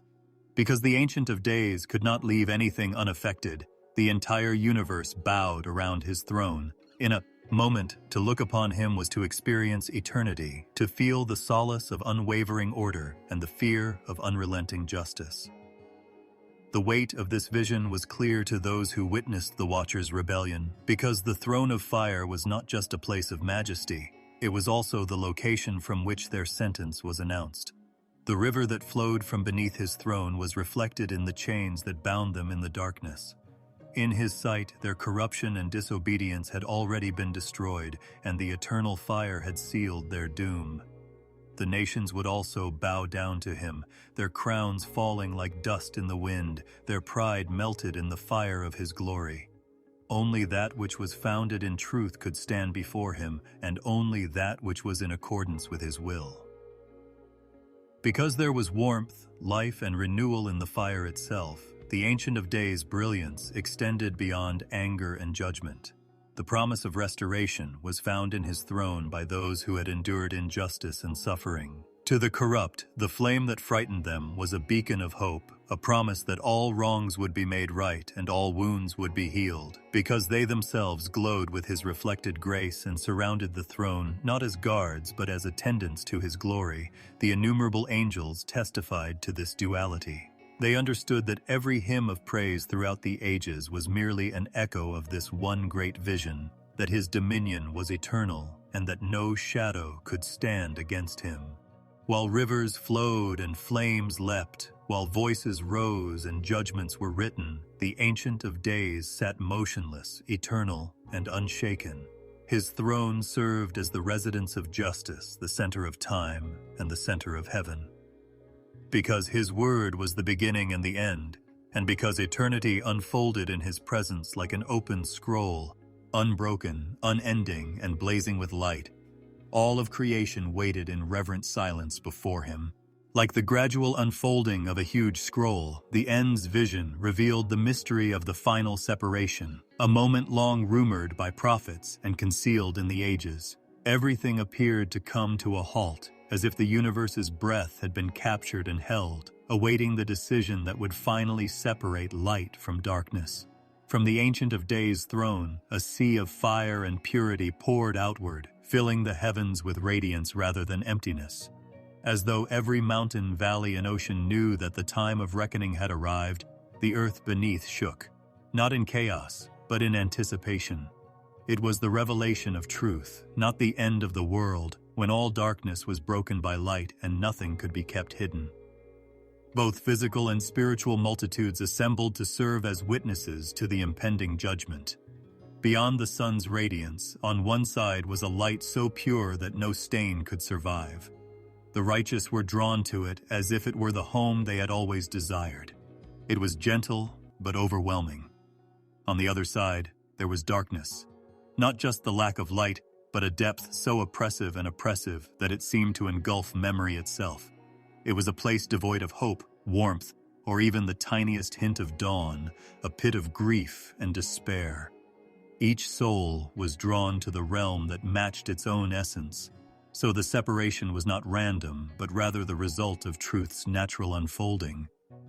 The brightness that greeted them lit up the faces of the righteous as they stood in wonder. Their clothes, which had been torn by life's hardships, now shone like white crystal and were laced with strands of light. They were crowned with purity itself, a radiance born of faith, humility, and perseverance, rather than with gold or earthly treasures. They were happier with every step they took in the direction of the light, as though the scent of perpetual peace was in the air they breathed. As children coming home, the light embraced them, and in it they experienced no fear, no burden, and no reminder of the sorrows they had previously experienced. harmony that reverberated like the gentle notes of a flawless song seemed to instantly heal the wounds caused by time. In contrast, the wicked shrank away from the light as if it were too intense a fire to handle. The radiance that promised consolation to the faithful burned them with an intolerable weight, and their own actions had confined them to the shadows. They looked away in an attempt to flee, but all they saw was the dense darkness that awaited them. The cries of cruelty, pride, and rebellion continued to reverberate there, but they lacked strength and only had the hollow resonance of hopelessness. The darkness embraced them with chains rather than warmth, pulling them farther into a world beyond the reach of light. Although their previously blind eyes were now able to see clearly, it was too late to alter their course. They were left with the bitter results of their own decisions, which had been planted a long time ago. With their wings spread wide in reverence, and their forms shining like pillars of fire, the angels stood as solemn witnesses to this division.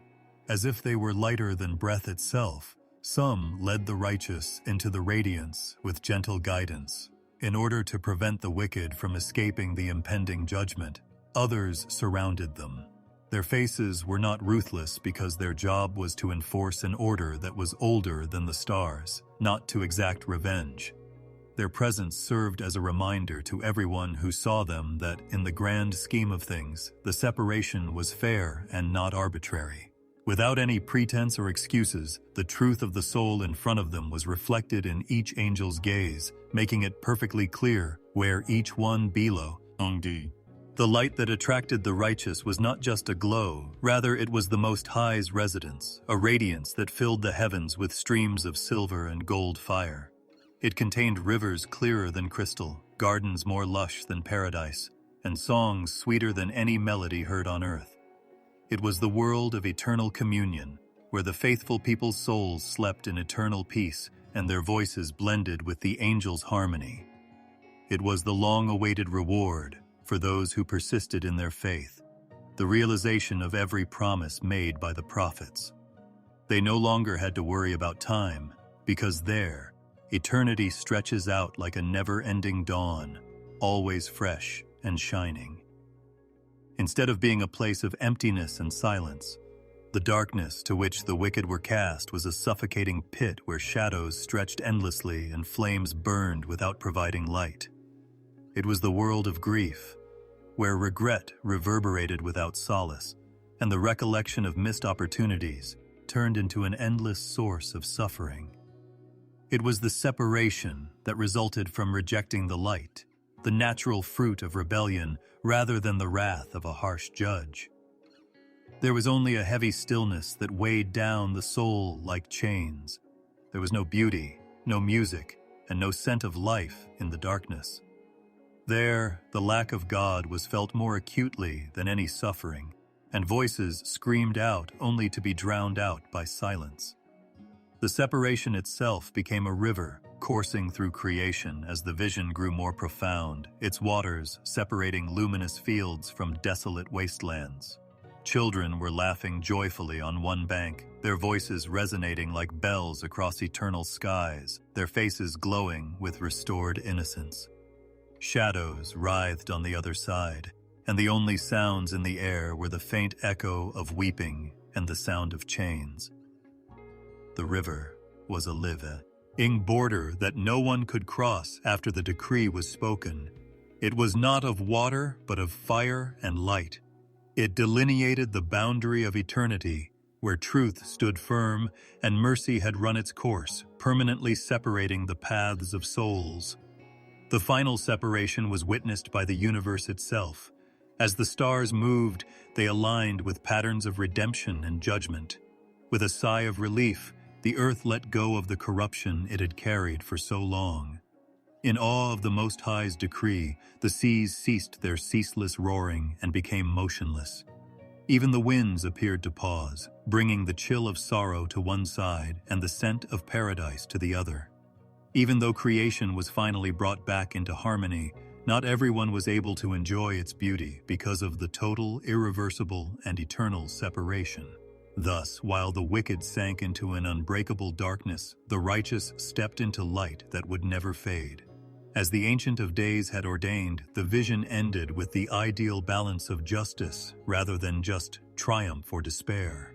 Eternity unfolded in the limitless chasm that no hand, no power, and no plea could ever bridge. Light and darkness, joy and sorrow, reward and consequence, all had found their place. A secret too big for reason to fully comprehend, but too bright to be denied.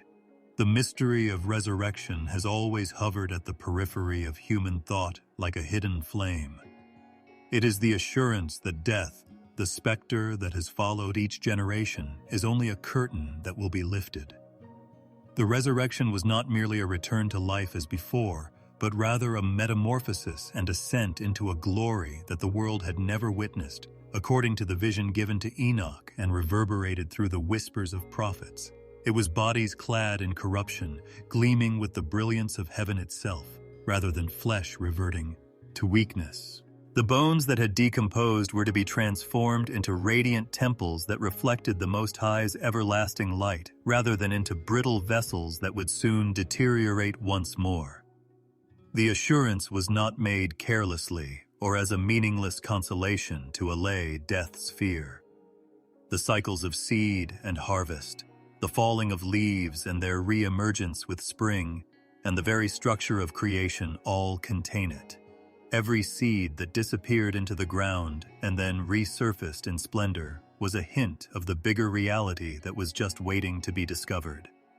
The prophets described graves opening, the earth returning what it had taken, the sea releasing its dead, and every sleeping soul being called forth by the one who is life itself. The ultimate solution to the tyranny of death, the great reversal, and the undoing of sorrow was the resurrection. In the vision, the choirs of angels announced the fulfillment of what had been promised since the beginning of time, and the righteous rose not in silence, but to the sound of voices like rushing waters. The lines of pain and the fatigue of the years they had lived through were no longer visible on their faces. Rather, their faces glowed with a supernatural radiance, as though each tear had been turned into light. They arose wearing garments that were not created by human hands, robes of glory, each thread soft as morning mist and glistening like fire. In addition to bringing life back, the resurrection was the pinnacle of faith and the validation of all those who had put their faith in the invisible. Frailty did not bind the bodies of the risen. No illness could discolor them, no grief could burden them, and no frailty could cause them to sag. Their eyes reflected the very light of heaven, their voices as clear as crystal, and they moved with the strength of eternity. They were identifiable, but their true self. These were exposed without the aging scars, and they were more beautiful than memory could contain. Mothers embraced their lost children, friends clasped hands once separated by death, but their reunion was more than just a physical reunion. It was infused with eternity and untarnished by the fear of parting again. In the great rising, every love bond was strengthened and purified. The resurrection was for the sake of creation as a whole, not just the righteous as individuals. As graves were cleared and the dust of ages stirred with life, the earth, which had once been cursed by sorrow, appeared to breathe again.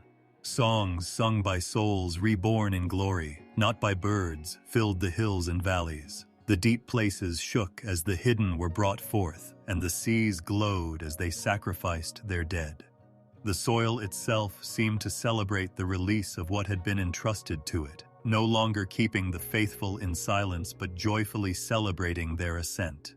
Once moaning under the burden of corruption, the creation now enjoys the freedom of life after resurrection. The resurrection served as an indisputable proof for those who had questioned and ridiculed the promise. There was no denying the sight of the righteous rising in glory and gleaming with heavenly light. It was a reality that spanned the entire planet, not just a dream or a vision reserved for the prophets. No one could dispute the strength of the one who had spoken life into existence, as the truth that many had written off as myth now came to light. The resurrection served as evidence that God's word was unconstrained by death and that what had been promised could not be undone by time or decay. Though not to glory, the wicked were also raised. Their bodies bore the marks of judgment rather than beauty, and their ascent was ponderous. Instead of wearing glowing robes, they stood in shame, their actions etched on them like irreversible shadows. Because it showed too much, they were unable to raise their eyes to the light.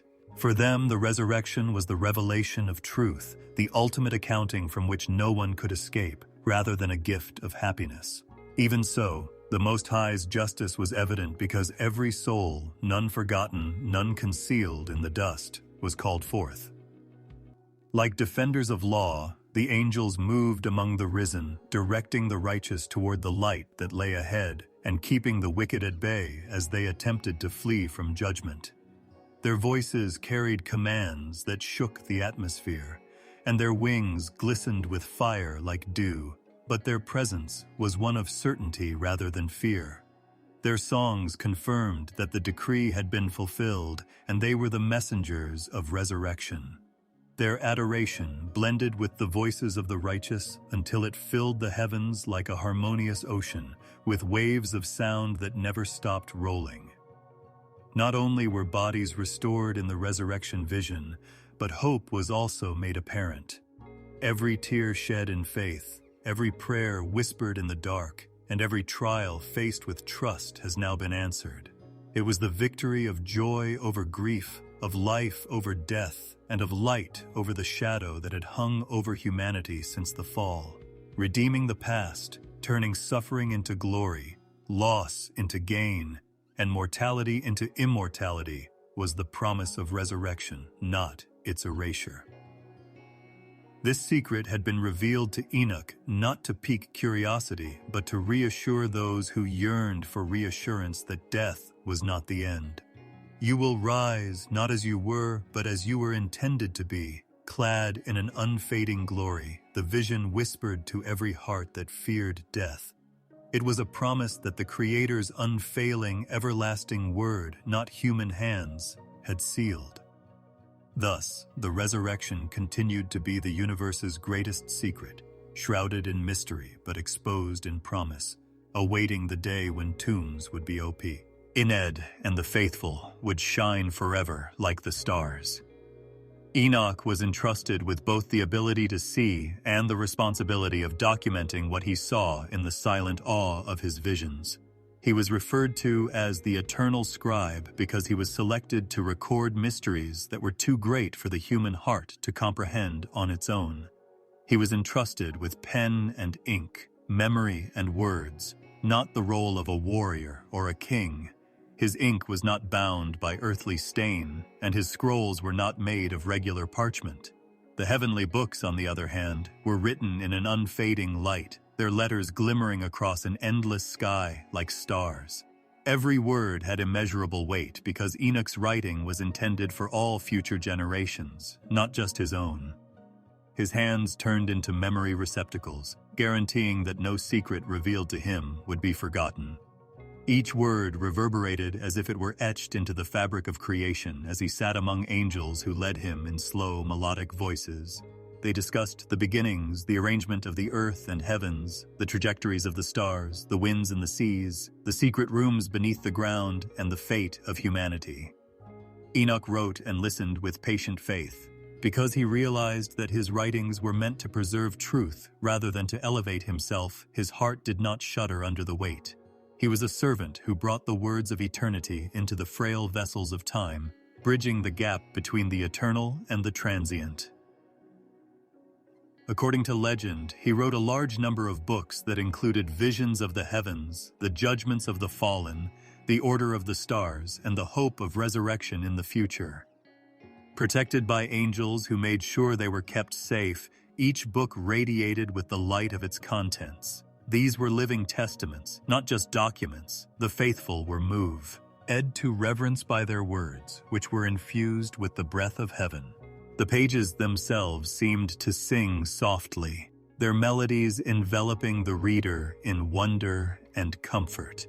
Future generations would require them since the world would become gloomy and shadows would obscure the truth. When the earth moaned under corruption, Enoch's books were a beacon of light preserved for those who sought direction. He wrote about the watchers and their demise to warn rather than to exalt them. He spoke of their descent, their unions, and the misery they brought to the world. To ensure that no man would mistake their rebellion for power or their gifts for blessings, he documented their judgment and the chains of darkness that awaited them. He described the suffering of the righteous and the prayers that rose to the heavens like incense, their cries being heard and promptly addressed. He described the Son of Man as a bright and righteous being who would shine brighter than the sun and bring justice to all peoples. No soul could claim that the Most High had been silent because of his writings, which told the tale of creation, rebellion, judgment, and redemption. Additionally, there were calendars and books of numbers and cycles that were kept secret from the nations and taught that the order of heaven, rather than chaos, governed sacred time. Under angelic watch, the days, months, and years matched the sun and moon. In order for generations to celebrate holy holidays at the designated times, Enoch wrote down the seasons, their boundaries, and their blessings. He described the treasuries of winds, the storehouses of rain and snow, and the natural equilibrium maintained by invisible protectors. These documents served as reminders that the divine was present in creation in addition to being sources of knowledge. Nothing was forgotten or random. Heaven had control over even the tiniest wind current. His obedience frequently astounded the angels. He was Moas, or tail, but possessed the discipline of someone who had experienced eternity. He didn't moan about the endless hours of writing or back down from soul-heaving visions. He offered himself as a vessel, willing, humble, and unflinching, even though he knew the words did not belong to him. His books became his sacrifices, offerings placed on the everlasting altar, preserved for the Most High's truth rather than for his name. Enoch's life thus became a testament to the holiness of writing and the ability of words to unite heaven and earth. It was claimed that some of his writings survived the flood that swept the world away generations later. They were carried by Noah and his sons, kept safe by the waters of judgment, and concealed in valleys and mountains until the time came for them to be discovered once more. Prophets were inspired, teachers were guided, and the faithful who yearned for more than the world could provide were stirred by his books, which reverberated through the ages. Through a man who walked so closely with God that he never experienced death, they were shards of eternity, evidence that heaven had once touched the earth. Because his work never ended, the angels dubbed him the Eternal Scribe.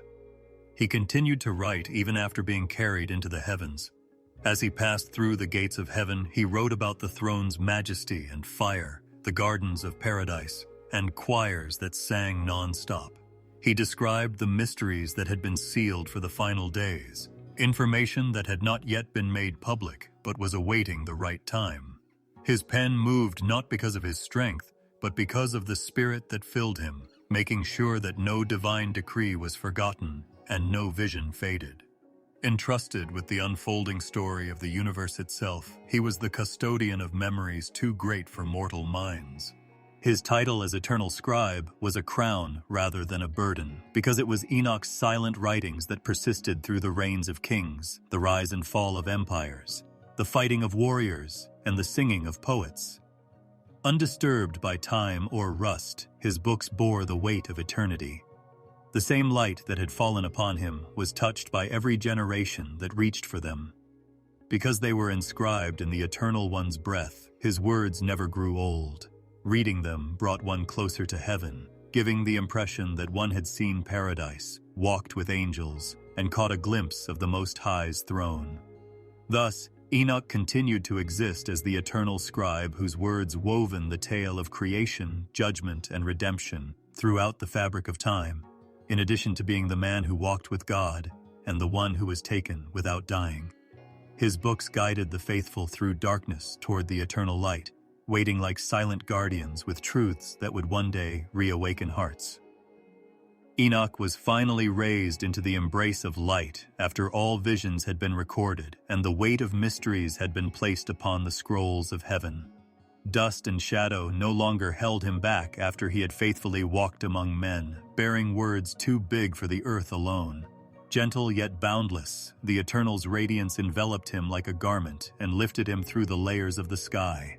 No pain clung to his body, no struggle touched him. His mortal breath was replaced by the silence of eternity as he was gently carried away, like a person walking from dusk into dawn. The gap between heaven and earth closed in that instant, not with fire or thunder, but with the silent assurance of tranquility. Because the earth no longer had a claim on him, those who stayed below would search for him and fail to find him. He was now a living example of the story. He once wrote, proving that the faithful find rest beyond the veil and that the righteous are never forgotten.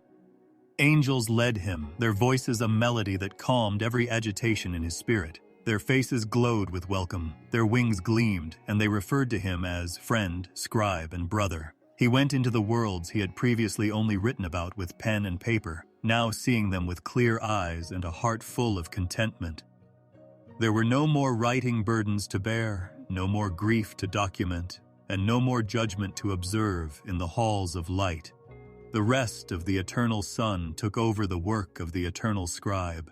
He himself became enmeshed in the very mystery of peace he had so long predicted, but his scrolls were preserved for generations to read. He strolled through gardens with rivers that flowed like silver threads and sang softly. He lay beneath trees whose branches produced fruit that glowed softly, feeding the spirit rather than the body. Every sound was soft, every color was consoling, and every breeze was soft. He found the peace of heaven there, away from the cacophony of the earth. Silence, like a lullaby sung without words, was healing rather than empty. He was surrounded by the Most High's presence, which pervaded every part of him in a stillness rather than a storm or fire. At last, his soul, which had been troubled by visions of judgment and grief, was light, effortlessly carried in the arms of eternity. After writing about justice, fire, angels, and hidden mysteries in creation, Enoch now lay in the truth of them, not as an observer, but as one who was embraced by them. He inherited peace, the eternal calm that emanates from the Ancient of Days, not the transient serenity of men that fluctuates with the seasons. The screams of rebellion were muffled, the chains of darkness were far away, and the earth's struggles were only a faint echo.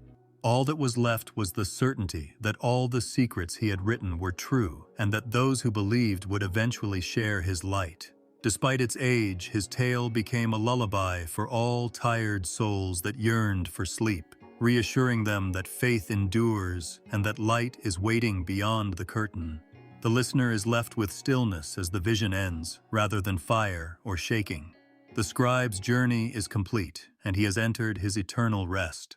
The books are still there, the light is shining, and the secrets of peace are close at hand rather than far away, enveloping the heart like a soft shroud. As if carried with Enoch into the same serene radiance, where night itself becomes a cradle of light, the world becomes softer, the burden of thought lessens, and the soul drifts silently.